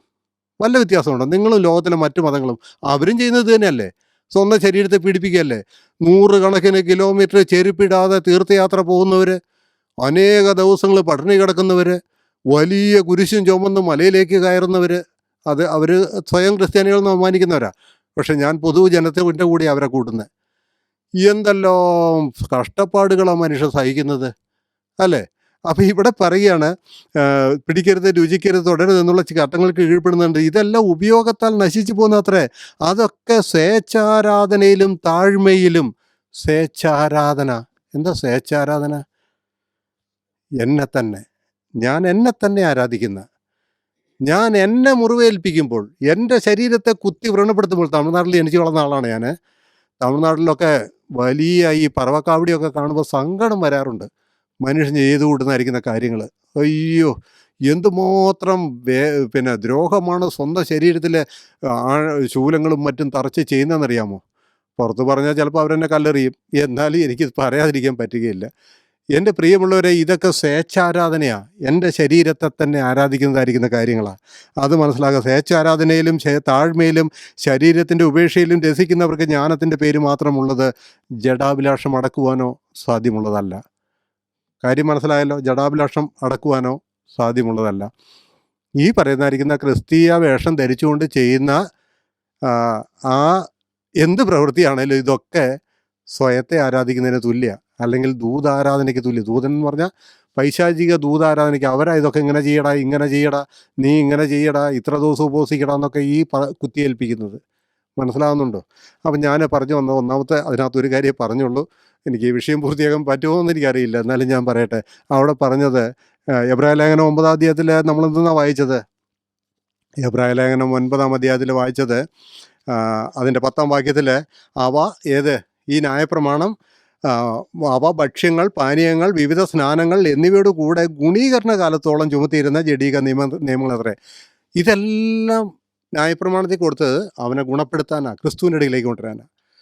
ക്രിസ്തുവിൻ്റെ അടുക്കിലേക്ക് വന്നവർ പിന്നെ എന്തിനാണ് ന്യായപ്രമാണം? അപ്പോൾ അതാണ് ഗുണീകരണ കാലത്തോളം. അവിടെ വേറൊരു പോയിന്റ് പറയുന്നുണ്ട്. അതെല്ലാം ജഡീക നിയമങ്ങളാന്ന് പറയുന്നുണ്ട്. ജഡീക നിയമങ്ങൾ. ന്യായപ്രമാണമേ ജഡീക നിയമങ്ങളാണ്. എന്താ അതിൻ്റെ അർത്ഥം? ജഡീക നിയമം എന്ന് പറഞ്ഞാൽ വാക്യങ്ങളൊക്കെ ഒരുപാടുണ്ടെങ്കിലും ഞാൻ വായിക്കുന്നില്ല. ഞാൻ ചില കാര്യങ്ങൾ നിങ്ങളോട് പറഞ്ഞു പോവാം. ജഡീക നിയമങ്ങൾ എന്ന് പറഞ്ഞാൽ, ഒരു മനുഷ്യൻ ഭൂമിയിൽ ജീവിച്ചിരിക്കുന്ന കാലത്തോളം അവൻ്റെ ജഡം ബലഹീനമാണ്. ആ ബലഹീനമായിരിക്കുന്ന ജഡം ഉള്ളത് കൊണ്ട് തന്നെ ഈ ലോകം പിശാചിൻ്റെ അധീനതയിലാണ്. ഈ ലോകം പാപഭംഗിലമാണ്. പിശാചാണ് ഇതിൻ്റെ രാജാവ്, ഇതിനെ ഭരിക്കുന്നവൻ. ഇവൻ്റെ ജഡമോ ബലഹീനമാണ്. അതുകൊണ്ട് എന്ത് സംഭവിക്കും? എവിടെ നോക്കിയാലും പാപത്തിൻ്റെ സാഹചര്യമുള്ളൂ, അല്ലേ? എവിടെ നോക്കിയാലും, എവിടെ തിരിഞ്ഞാലും, നമ്മൾ എന്തൊന്ന് നോക്കിയാലും ഒന്നും വേണ്ട. ഞാനിങ്ങനെ ഓർക്കാറുണ്ട്, നമ്മൾ വില കൊടുത്ത് വാങ്ങി നമ്മൾ സ്വന്തം ഉപയോഗിക്കുന്ന ഈ ഒരു മൊബൈലുണ്ടല്ലോ, ആ മൊബൈൽ എടുത്താലും പാപത്തിൻ്റെ എന്തെല്ലാം കാര്യങ്ങൾ അതിൽ കാണാം. സത്യമല്ലേ? എവിടെ നോക്കിയാലും പാവം. ഈ ജഡീകനായിരിക്കുന്ന മനുഷ്യനെ നേരെയാക്കാനുള്ളായിരിക്കുന്ന ജഡത്തിൻ്റെ അതാണ് ജഡീക നിയമങ്ങൾ എന്ന് പറയുന്നത്. അവനെ നേരെയാക്കാനുള്ള ആ നിയമ പുസ്തകമാണ് എന്ത്? ന്യായപ്രമാണം എന്ന് പറയുന്നത്. മനസ്സിലാകുന്നുണ്ട്? നിയമ പുസ്തകമാണ് ന്യായപ്രമാണം. അതിനെ ബാലപാഠം എന്ന് വിളിക്കാം. ബാലപാഠം എന്ന് വിളിക്കാം. ക്രിസ്തുവിൻ്റെ അടുക്കിലേക്ക് വന്നവന് പിന്നെ ബാലപാഠവും വേണ്ട. അപ്പം ഞാൻ ഈ വായിച്ച ഈ എബ്രായ ലേഖനത്തിൽ ഈ വാക്യത്തിൽ നിന്ന് എന്ത് മനസ്സിലാക്കാം? ഇതെല്ലാം ഗുണീകരണ കാലത്തോളം മനുഷ്യൻ്റെ ബലഹീനമായ ജഡത്തിനെ നീതീകരിക്കുവാൻ, നന്നാക്കുവാൻ വേണ്ടി അവൻ്റെ മേൽ ചുമത്തപ്പെട്ടതായിരിക്കുന്ന ബാലപാഠമാണ്, ആദ്യ നിയമമാണ്. ശിശുക്കളെ വളർത്താനുള്ളായിരിക്കുന്ന ഉപദേശ പുസ്തകമാണ്.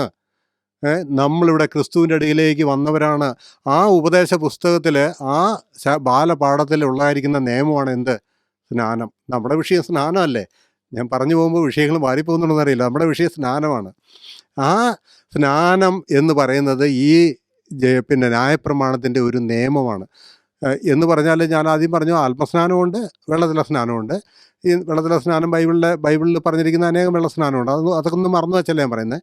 നമ്മൾ ഏൽക്കേണ്ടത് ആത്മസ്നാനമാണ്. ഇന്ന് ലോകത്തിലെ ക്രിസ്ത്യാനികൾ എന്ന് പേരുള്ളവരെല്ലാം വെള്ളത്തിലെ സ്നാനമാണ് ഏൽക്കുന്നത്.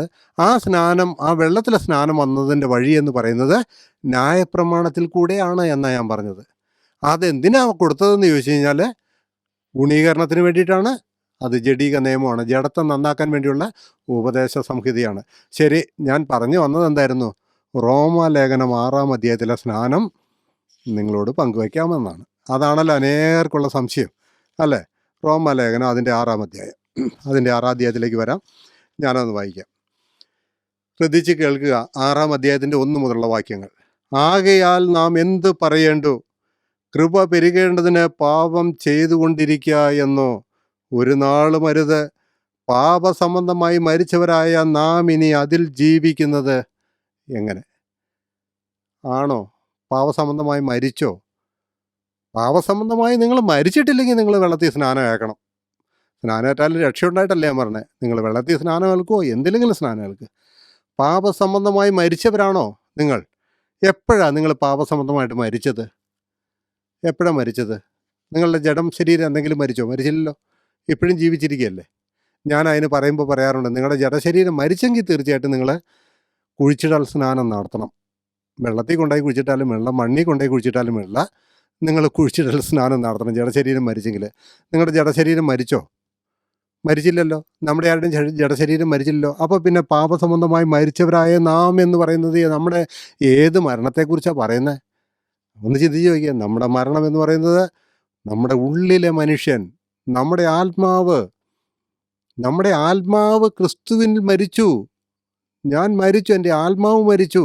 ആ പാപസംബന്ധമായി മരിച്ചവരായ നിങ്ങൾ അതിൽ ജീവിക്കുന്നത് എങ്ങനെ? ഇനി അതിൽ ജീവിക്കുന്നത് എങ്ങനെ? അതിൻ്റെ 3-ാം വാക്യം. അല്ല, യേശു ക്രിസ്തുവിനോട് ചേരുവാൻ സ്നാനമേറ്റവരായ നാം എല്ലാവരും അവൻ്റെ മരണത്തിൽ പങ്കാളികളാകാൻ സ്നാനമേറ്റിരിക്കുന്നു എന്ന് നിങ്ങൾ അറിയുന്നില്ലയോ? യേശു ക്രിസ്തുവിനോട് ചേരുവാൻ. എങ്ങനെയാണ് യേശു ക്രിസ്തുവിനോട് ചേരുന്നത്? ചേരണ്ടേ? ചേരണം. ചേരുന്നത് എങ്ങനെയാണ്? ഒരുത്തനോട് ചേരുന്നത് എങ്ങനെയാണ്? അല്ലെങ്കിൽ ഒരുത്തനോട് ചേരുന്നത് എങ്ങനെയാണ്? അതല്ലെങ്കിൽ ഒരുത്തിയും തമ്മിൽ ചേരുന്നത് എങ്ങനെയാണ്? രണ്ടുപേരും ഒത്തിട്ടല്ലാതെ ഒന്നിച്ച് നടക്കാമോ? അല്ലേ? നമ്മൾ തിരുവഴുത്തിൽ വായിക്കുന്നുണ്ടല്ലോ. എങ്ങനെയാണ് ഒന്നിനോട് ചേരുന്നത്? തിരുവഴുത്തിൽ വായിക്കുമ്പോൾ സ്നാനപ്പെട്ട സ്ഥലങ്ങളിലൊക്കെ ഒന്നിനോടൊന്ന് ചേർന്നിട്ടുണ്ട് അല്ലേ? 1 കൊരിന്ത്യർ ലേഖനം 10-ാം അധ്യായത്തിൽ മോശയും സംഘവും ചെങ്കടലിൽ കൂടെ കടന്ന് എങ്ങോട്ട് ചേർന്നു എന്ന് വായിക്കുന്നുണ്ട്? ആ മോശയുടെ കൂടെ വന്നവർ മോശയോട് ചേർന്നു എന്ന് വായിക്കുന്നുണ്ട് അല്ലേ? അതുപോലെ തന്നെ 2 കൊരിന്ത്യർ ലേഖനം അപ്പോസ്തല പ്രവൃത്തി 2-ാം അധ്യായത്തിൽ അവർ സ്നാനമേറ്റ് അപ്പോസ്തലന്മാരോട് ചേർന്നു എന്ന് വായിക്കുന്നുണ്ട്. 2 കൊരിന്ത്യരിൽ ഏതാ? പ്രസംഗം കേട്ടവരെ സ്നാനമേറ്റ് അപ്പോസ്തലന്മാരോട് ചേർന്നു എന്ന് വായിക്കുന്നുണ്ട്. അപ്പോസ്തല പ്രവൃത്തിയിൽ തന്നെ എന്താണ് നമ്മുടെ ശീമോൻ എന്ന് പറയുന്നതായിരിക്കുന്ന വ്യക്തി സ്നാനമേറ്റ് അവരോട് ചേർന്ന് നിന്നു എന്ന് വായിക്കുന്നുണ്ട്. ഈ സ്നാനമേറ്റെടുത്തൊക്കെ വെള്ളത്തിൽ സ്നാനം ഏൽക്കുന്ന അത് കേട്ടോ, അല്ലാതെ ആത്മസ്നാനമല്ല. അവിടെയെല്ലാം അവരോട് ചേർന്നു എന്നുള്ളതായിരിക്കുന്ന ഒരു പദപ്രയോഗം നമുക്ക് കാണാനായിട്ട് പറ്റുന്നുണ്ട്. ഇവിടെയും പറഞ്ഞത് അത് തന്നെയല്ലേ. ഇവിടെ എന്താ പറഞ്ഞത്? ഇവിടെ നമ്മളൊന്നും കൂടി വായിക്കാം. അല്ല, യേശു ക്രിസ്തുവിനോട് ചേരുവാൻ സ്നാനമേറ്റവരായ നാം എല്ലാവരും അവൻ്റെ മരണത്തിൽ പങ്കാളികളോ സ്നാനമേറ്റു. നിങ്ങൾ അറിയുന്നില്ലയോ? അവരെല്ലാവരും സ്നാനമേറ്റവരോടെ ചേർന്നത്, സ്നാനമേൽപ്പിച്ചവരോടെ ചേർന്നത്, എന്തൊന്ന് ചെയ്തതാണോ തങ്ങളുടെ കൂടെ നിൽക്കുന്നത് അവരോട് ചേർന്നു എന്നാ. അവർ ചെയ്ത അതേ കാര്യം ചെയ്ത് അവരോട് ചേർന്നു എന്നാ. ഇതെങ്ങനെയാ ഒന്ന് മനസ്സിലാക്കി തരിക നോക്കാം. അതായത് ഞാൻ പറയുന്നത്, ഒരു പ്രവൃത്തി ചെയ്യുന്നവനോട് ചേർന്ന് ആ പ്രവൃത്തി ചെയ്യണമെങ്കിൽ അവൻ ചെയ്യുന്ന പ്രവൃത്തി തന്നെ ചെയ്യണം അല്ലേ. ഒരു എന്താ പറയുന്നത്, ഒരു ആശാരിയാണെങ്കിൽ ആശാരിമാരോട് ചേരണമെങ്കിൽ ഒരു ആശാരിക്കേ പറ്റൂ അല്ലേ.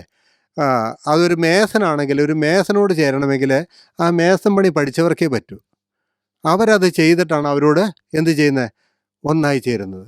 അപ്പോൾ ഈ പറയുന്നതായിരിക്കുന്ന മോശയും സ്നാനമേറ്റു, കൂടെ വന്നവരും സ്നാനമേറ്റു, അവർ ചേർന്ന് നിന്നു ആരോട്? മോശയോട്.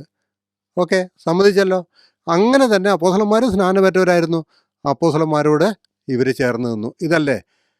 എന്നാൽ ക്രിസ്തുവിനോടാണ് നമ്മൾ ചേരേണ്ടത്. നമ്മൾ സ്നാനമേക്കുന്നത് ക്രിസ്തുവിനോട് ചേരാനാ. അപ്പോൾ ക്രിസ്തുവിനോട് എങ്ങനെയാണ് നമ്മൾ ചേരുന്നത്? ക്രിസ്തുവിനോട് നമ്മൾ ചേരുന്നത് വെള്ളത്തിൽ സ്നാനമേറ്റിട്ടാണോ? വെള്ളത്തിൽ സ്നാനമേറ്റാൻ നമുക്ക് ക്രിസ്തുവിനോട് ചേരാൻ പറ്റുമോ? നിങ്ങളൊന്ന് ചിന്തിച്ചു നോക്കിക്കേ. ക്രിസ്തുവിനോട് ഒരു മനുഷ്യൻ ചേരുന്നത് കർത്താവിൻ്റെ യഥാർത്ഥ സ്നാനമായിരിക്കുന്ന മരണം, അടക്കം, പുനരുദ്ധാനം, ഈ കാര്യങ്ങളോട് നാം ഏകീഭവിക്കുമ്പോഴാണ് ക്രിസ്തുവിനോട് ചേരുന്നത്. മനസ്സിലാവുന്നുണ്ടോ? ക്രിസ്തു എന്താണോ നമുക്ക് വേണ്ടി ചെയ്തത്, ക്രിസ്തു നമുക്ക് വേണ്ടി സ്നാനമേറ്റോ? നിങ്ങൾക്ക് പറയാമോ? യേശു ക്രിസ്തു സ്നാനമേറ്റിട്ടുണ്ടോ? അതൊന്നും ഇല്ലയെന്ന് ഞാൻ പറയുന്നില്ല. അതൊക്കെ എന്തിനായിരുന്നു എന്നൊക്കെ ഞാൻ പല കാര്യങ്ങളിലൂടെ ഞാൻ പലപ്പോഴും പറഞ്ഞിട്ടുള്ള ഒരാളാണ്. അതൊന്ന് അടയാള സ്നാനമായിരുന്നു, അതൊന്ന് ന്യായപ്രമാണത്തിൻ്റെ നീതി നിവർത്തിക്കാൻ വേണ്ടിയിട്ടായിരുന്നു. അല്ല, നമുക്ക് വേണ്ടിയൊന്നും കർത്താവ് വെള്ളത്തിൽ സ്നാനം ഏറ്റിട്ടില്ല. കർത്താവ് നമുക്ക് വേണ്ടി ചെയ്തത് എന്താണെന്നറിയാവോ? തൻ്റെ ശരീരത്തെ നമുക്ക് വേണ്ടി മരണത്തിനേൽപ്പിച്ചു, നമുക്ക് വേണ്ടി അടക്കപ്പെട്ടു, നമുക്ക് വേണ്ടി ഉയർത്തെഴുന്നേറ്റു. ഈ കാര്യം നമുക്ക് വേണ്ടി ചെയ്ത കർത്താവിനോട് നമ്മൾ ചേരണമെങ്കിൽ കർത്താവ് നമുക്ക് വേണ്ടി ചെയ്തത് എന്താണോ അത് തന്നെ നാം ചെയ്യണം. ഞാൻ അധികം അവിടെ നിൽക്കുന്നില്ല. അപ്പം ക്രിസ്തുവിനോട് ചേരുവാൻ സ്നാനമേൽക്കുക എന്ന് പറഞ്ഞാൽ എന്താ അർത്ഥം? ഞാനത് ഒന്നുകൂടെ ഒന്ന് വിശദീകരിക്കട്ടെ. പ്രിയമുള്ളവരെ, കർത്താവായ യേശു ക്രിസ്തുവിൻ്റെ ആത്മാവ് മരിച്ച് അടക്കപ്പെട്ട് ഉയർത്തെഴുന്നേറ്റ ആത്മാവാണ് അല്ലേ. ഈ ആത്മാവ് നമ്മളിലേക്ക് വന്ന് വസിക്കുമ്പോൾ, നമ്മുടെ ആത്മാവിനെ കവർ ചെയ്യുമ്പോൾ, അവിടെ സ്നാനം എന്ന വാക്കല്ല കൊടുത്തിരിക്കുന്നത്. എന്താ സ്നാനം എന്ന് കൊടുത്തേ? സ്നാനം എന്ന് പറഞ്ഞാൽ ഞാൻ പറഞ്ഞില്ലേ, പൊതിയലാണ്. സ്നാനം എന്ന് പറഞ്ഞാൽ മുഴുകലാണ്. എന്ത് മുഴുകി? നമ്മുടെ ശരീരമോ ഈ മണ്ണാങ്കട്ടയോ? ഇതല്ല മുഴുകിയത്. ഈ യേശു ക്രിസ്തുവിൻ്റെ അടുക്കിലേക്ക് വന്നപ്പോൾ, യേശു ക്രിസ്തുവിൻ്റെ സുവിശേഷം കേട്ട് ഞാൻ വിശ്വസിച്ച് കഴിഞ്ഞപ്പോൾ, കർത്താവായി യേശു ക്രിസ്തുവിൻ്റെ ആത്മാവ് എൻ്റെ ആത്മാവിലേക്ക് വന്നു. എൻ്റെ മരിച്ച ആത്മാവിനെ കവർ ചെയ്തു, പൊതിഞ്ഞു. അതാ സ്നാനം എന്ന് പറഞ്ഞേ. യേശുവിൻ്റെ അതേ ആത്മാവ് എൻ്റെ ആത്മാവിലേക്ക് വന്ന് എന്നെ കവർ ചെയ്തപ്പോൾ ഞാൻ യേശുവിനോട് കൂടെ മരിച്ചവനായി തീർന്നു. ഞാൻ യേശു ക്രിസ്തുവിനോട് കൂടെ അടക്കപ്പെട്ടവനായി തീർന്നു.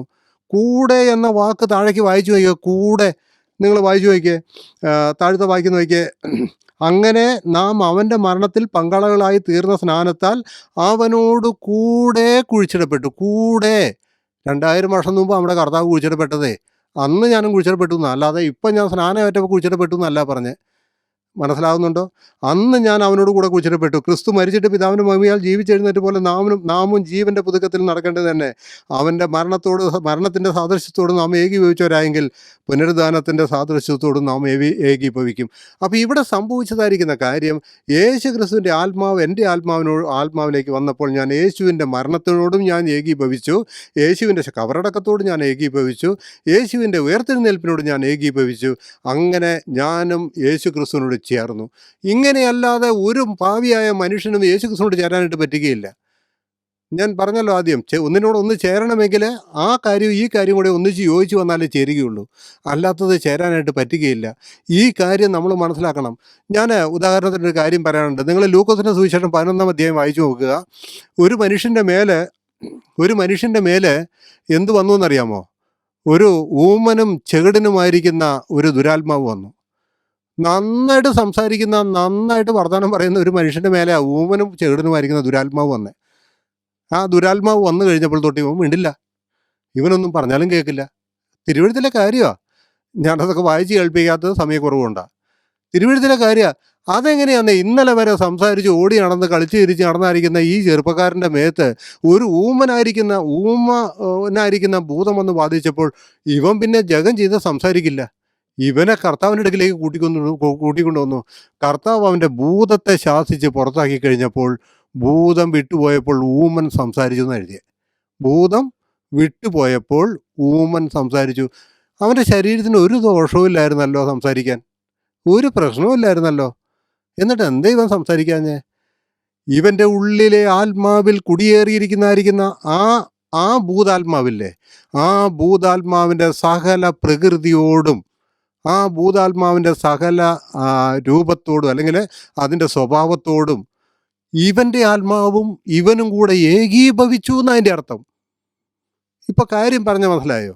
അവൻ ഏകീഭവിച്ചു. അങ്ങനെയാ നമ്മുടെ ആത്മാവിലാണ് നമ്മുടെ വ്യക്തിത്വം ഉള്ളത്. ഈ ഭാഗ്യ മനുഷ്യനിലല്ല, നമ്മുടെ ആത്മാവിലാണ്. നമ്മുടെ ആത്മാവ് ദൈവത്തിന് കൊള്ളരുതാത്തായിരുന്നു, മരിച്ചതായിരുന്നു. അതിൽ ജീവിപ്പിക്കുന്ന ക്രിസ്തുവിൻ്റെ ആത്മാവ് വന്നപ്പോൾ ക്രിസ്തു നമുക്ക് വേണ്ടി എന്തെല്ലാം ചെയ്തോ അതെല്ലാം എൻ്റേതായി തീർന്നു. അതായത് ഞാൻ അവനോടുകൂടെ അന്ന് തന്നെ മരിച്ചവനായി തീർന്നു, അവനോടുകൂടെ അടക്കപ്പെട്ടവനായി തീർന്നു, അവനോടുകൂടെ ഉയർത്തെഴുന്നേറ്റവനായി തീർന്നു. കാര്യം മനസ്സിലായല്ലോ? ക്രിസ്തുവിൻ്റെ ആത്മാവില്ലാത്തവൻ അവനുള്ളതല്ല. റോമാലേഖനം 8:9 ക്രിസ്തുവിൻ്റെ ആത്മാവില്ലാത്തവൻ അവനുള്ളവനല്ല. അപ്പോൾ എങ്ങനെ ഞാൻ ക്രിസ്തുവിനോട് ഐക്യപ്പെടുന്ന സ്നാനമേൽക്കേറ്റതെന്ന് ചോദിച്ചാൽ അതെൻ്റെ ആത്മാവിൻ്റെ മേൽ കവർ ചെയ്ത ക്രിസ്തുവിൻ്റെ ആത്മാവാണ്. ക്രിസ്തുവിൻ്റെ മരണത്തോട് ഞാൻ എങ്ങനെ ഏകീഭവിച്ചതെന്ന് പറഞ്ഞാൽ, ഞാൻ വെള്ളത്തിൻ്റെ അടിയിലേക്ക് മുങ്ങി അവിടെ അങ്ങ് താണു പോയപ്പോൾ എൻ്റെ ശവം കൊണ്ടുപോയി കുഴിച്ചിട്ടു. വെള്ളത്തിൽ നിന്ന് പൊങ്ങിയപ്പോൾ ഞാൻ യേശു ക്രിസ്തു ഉയർത്തെഴുന്നേറ്റു. അതിൻ്റെ സാദൃശ്യമാണ് ഈ വെള്ളത്തിൽ കാണിക്കുന്നതെന്നല്ലേ ഇന്ന് ലോകത്തിലുള്ളവർ പറയുന്നത്? അല്ല. അതിൻ്റെ സാദൃശ്യം കാണിച്ചുകൊണ്ട് ഒരു കാര്യമില്ല. ക്രിസ്തുവിനോട് കൂടെ നിങ്ങൾക്ക് അടക്കപ്പെടണമോ? ക്രിസ്തുവിനോട് കൂടെ നിങ്ങൾക്ക് മരിക്കണമോ? ക്രിസ്തുവിനോട് കൂടെ അടക്കപ്പെടണമോ? ക്രിസ്തുവിനോട് കൂടെ ഉയർത്തെഴുന്നേൽക്കണമോ? എങ്കിൽ ക്രിസ്തുവിൻ്റെ ആത്മാവിനെ പ്രാപിക്കുക.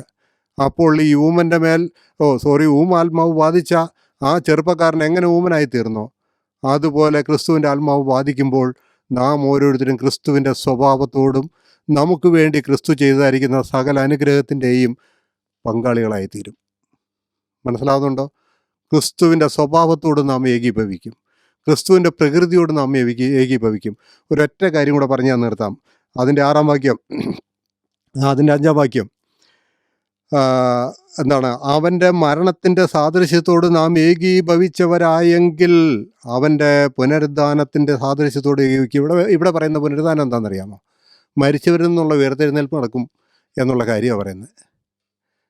അവൻ്റെ മരണത്തിൻ്റെ സാദൃശ്യത്തോട് നാം ഏകീഭവിച്ചവരായെങ്കിൽ പുനരുദ്ധാനത്തിൻ്റെ സാദൃശ്യത്തോട് ഏകീഭവിക്കും. ഞാൻ ഉയർത്തെഴുന്നേൽക്കും. ശരി, അവനോട് കൂടെ മരിച്ചു, അടക്കപ്പെട്ടു എന്നുള്ളതിന് നിങ്ങൾ ഒരു അടയാളമായിട്ട് വെള്ളത്തിലെ സ്നാനം കാണിക്കും. ഈ രൂപാന്തരപ്പെടുന്ന അല്ലെങ്കിൽ ഉയർത്തെഴുന്നേറ്റ് സ്വർഗത്തിലേക്ക് സ്വർഗീയ ശരീരം പ്രാപിക്കുന്നതിന് നിങ്ങൾ എന്ത് സാദൃശ്യം കാണിക്കും? സ്വർഗീയ ശരീരം പ്രാപിക്കുന്നതിന് എന്ത്? കർത്താവിനോട് കൂടെ മരിച്ചു, അടക്കപ്പെട്ടു, ഉയർത്തെഴുന്നേറ്റു എന്നുള്ളതിന് നിങ്ങൾ വെള്ളത്തിൽ സ്നാനം പൊങ്ങിത്താണ് നിങ്ങൾ അതിൻ്റെ ഒരു സാദൃശ്യം കാണിക്കും. ഇവിടെ സ്വർഗത്തിൽ കാഹളം ധ്വനിക്കുമ്പോൾ നാം കർത്താവിനോട് ചേർക്കപ്പെടുന്ന ഉദ്ധാനത്തെക്കുറിച്ചാണ് പറഞ്ഞിരിക്കുന്നത്. നാം അതിനോട് ചേരുമെന്നാണ് പറഞ്ഞിരിക്കുന്നത്. ക്രിസ്തുവിൻ്റെ അതേ സെയിം ശരീരം പ്രാപിക്കുമെന്നാണ് പറഞ്ഞിരിക്കുന്നത്. അപ്പോൾ അതിന് നമ്മൾ എന്ത് സാദൃശ്യമാണ് കാണിക്കുന്നത്? നിങ്ങളൊന്ന് ആലോചിച്ച് നോക്കുക, അതിന് നമ്മൾ എന്ത് സാദൃശ്യം കാണിക്കുന്നത്? അപ്പോൾ ഈ സാദൃശ്യങ്ങളിലൂടെയൊന്നും അല്ല കർത്താവ് നമ്മളെ രക്ഷിക്കുന്നത്, യാഥാർത്ഥ്യത്തിലൂടെ. ഞാൻ നിങ്ങളോട് പറയട്ടെ, ഞാൻ അവനോട് കൂടെ മരിച്ചവനാ, സ്നാനത്തിലല്ല. ആ മരിച്ചവൻ്റെ ആത്മാവ് എന്നിൽ വന്നപ്പോൾ അവൻ്റെ മരണം എൻ്റെ മരണമായി തീർന്നു.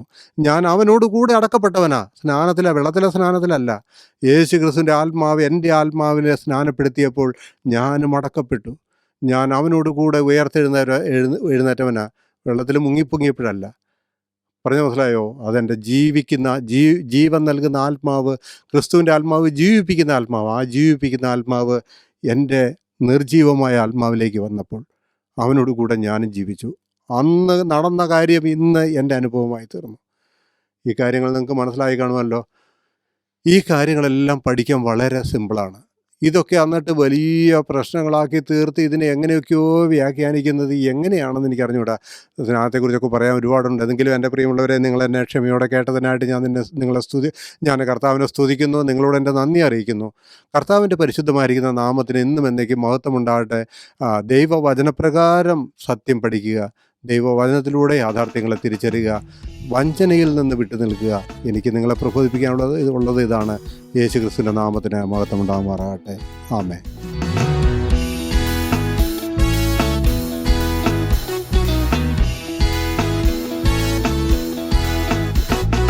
യേശു നല്ലവൻ, അവൻ വല്ലഭൻ, അവൻ ദയയോ എന്നുമുള്ളത്. യേശു നല്ലവൻ, അവൻ വല്ലഭൻ, അവൻ ദയയോ എന്നുമുള്ളത്. പെരുവെള്ളത്തിൻ ഈരച്ചിൽ പോലെ സ്തുതിച്ചിടുക അവന്റെ നാമം. പെരുവെള്ളത്തിൻ ഈരച്ചിൽ പോലെ സ്തുതിച്ചിടുക അവന്റെ നാമം. Hallelujah, hallelujah, hallelujah, hallelujah. മഹത്വം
കർത്താവേ, എൻ്റെ യഹോവേ, എൻ്റെ കർത്താവേ, എൻ്റെ യഹോവേ, നീയൊഴികെ എനിക്കൊരു നന്മയുമില്ല.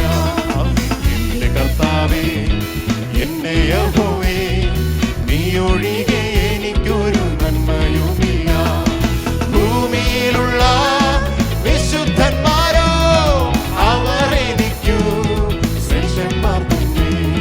ഭൂമിയിലുള്ള വിശുദ്ധന്മാരോ അവർ എനിക്കു ശ്രേഷ്ഠന്മാർ തന്നെ.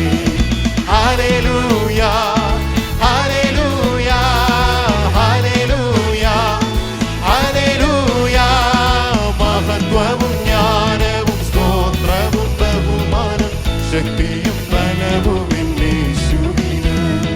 മഹത്വവും ജ്ഞാനവും സ്തോത്രവും ബഹുമാനം ശക്തിയും ബലവും യേശുവിന്. Praise lord. നമുക്ക് പ്രാർത്ഥിക്കാം. അത്യുന്നതനും നിത്യനുമായ ദൈവമേ, സ്വർഗീയ പിതാവേ, നന്ദി നിറഞ്ഞ ഹൃദയത്തോടെ ഞങ്ങളങ്ങേ സ്തുതിക്കുന്നു, സ്തോത്രം ചെയ്യുന്നു. അനുഗ്രഹീതമായ ഈ കർത്തൃ ദിവസം കർത്താവെ, ഞങ്ങൾക്ക് സഭയായി കൂടി വരുവാനും അങ്ങയുടെ സന്നിധിയിൽ അങ്ങേ ആരാധിപ്പാനും സ്തുതിപ്പാനും ലഭിക്കപ്പെട്ട ഭാഗ്യത്തിനായി ദൈവത്തെ സ്തുതിക്കുന്നു. നാഥ, കൂടി വന്ന ഓരോ ജനത്തെയും ദൈവസന്നിധിയിൽ സമർപ്പിച്ച് പ്രാർത്ഥിക്കുകയാണ്. കേട്ട വചനങ്ങൾ കർത്താവെ ഓരോരുത്തരുടെയും ജീവിതത്തിൽ വലിയ അനുഗ്രഹത്തിന് കാരണമാക്കി തീർത്തിരിക്കാൻ നന്ദിയോടെ സ്തോത്രം. കൃപയുടെ സുവിശേഷത്തിൽ നിന്ന് കേൾക്കുവാൻ ഞങ്ങൾക്ക് ലഭിക്കപ്പെട്ട ഭാഗ്യത്തിനായി സ്തോത്രം. കർത്താവെ, അവിടുത്തെ വരവ് ഹല്ലേലൂയ നോക്കി ഹല്ലേലൂയ പാർക്കുവാൻ തക്കവണ്ണം ഞങ്ങളെ ഒരുക്കിയിരിക്കുന്ന അവിടുത്തെ മഹാസ്നേഹത്തിനായി സ്തോത്രം. വരവെങ്കിൽ ഞങ്ങൾ ഏവരും അങ്ങയുടെ എടുക്കപ്പെടുവാൻ തക്കവണ്ണം ദൈവമുഖാന്തരങ്ങളെ ഒരുക്കണമേ. യേശു ക്രിസ്തുവിന്റെ നാമത്തിൽ അപേക്ഷിക്കുന്നു. കൃപയോടെ കേൾക്കണമേ സ്വർഗീയ പിതാവേ. ആമേൻ.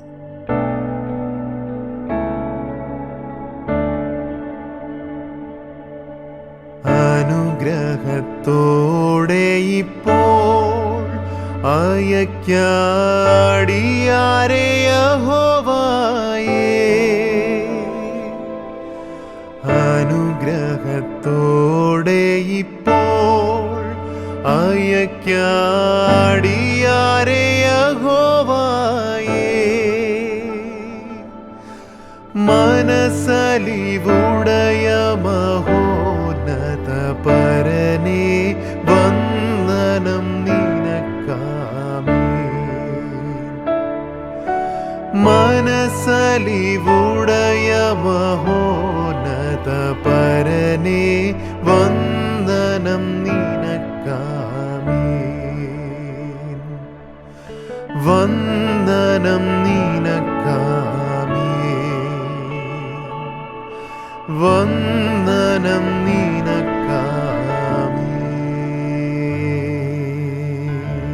പിതാവായ ദൈവത്തിൻ്റെ സ്നേഹം, പുത്രൻ്റെ കൃപ, പരിശുദ്ധാത്മാവിൻ്റെ കൂട്ടായ്മ അടികളോട് അടികളോർത്ത് പ്രാർത്ഥിച്ച എല്ലാ വിഷയങ്ങളുടെ മേലും, വിശേഷാൽ ദ ഗേറ്റ് മിനിസ്ട്രീസിൻ്റെ എല്ലാ പ്രവർത്തനങ്ങളുടെ മേലും, ലോകമെമ്പാടുമുള്ള സകല വിശുദ്ധന്മാരുടെ മേലും ഇപ്പോഴെപ്പോഴും കർത്താവിൻ്റെ വരവ് വരെയും ഇപ്പോഴെപ്പോഴും എന്നും എന്നേക്കും ഉണ്ടായിരിക്കുമാറാകട്ടെ.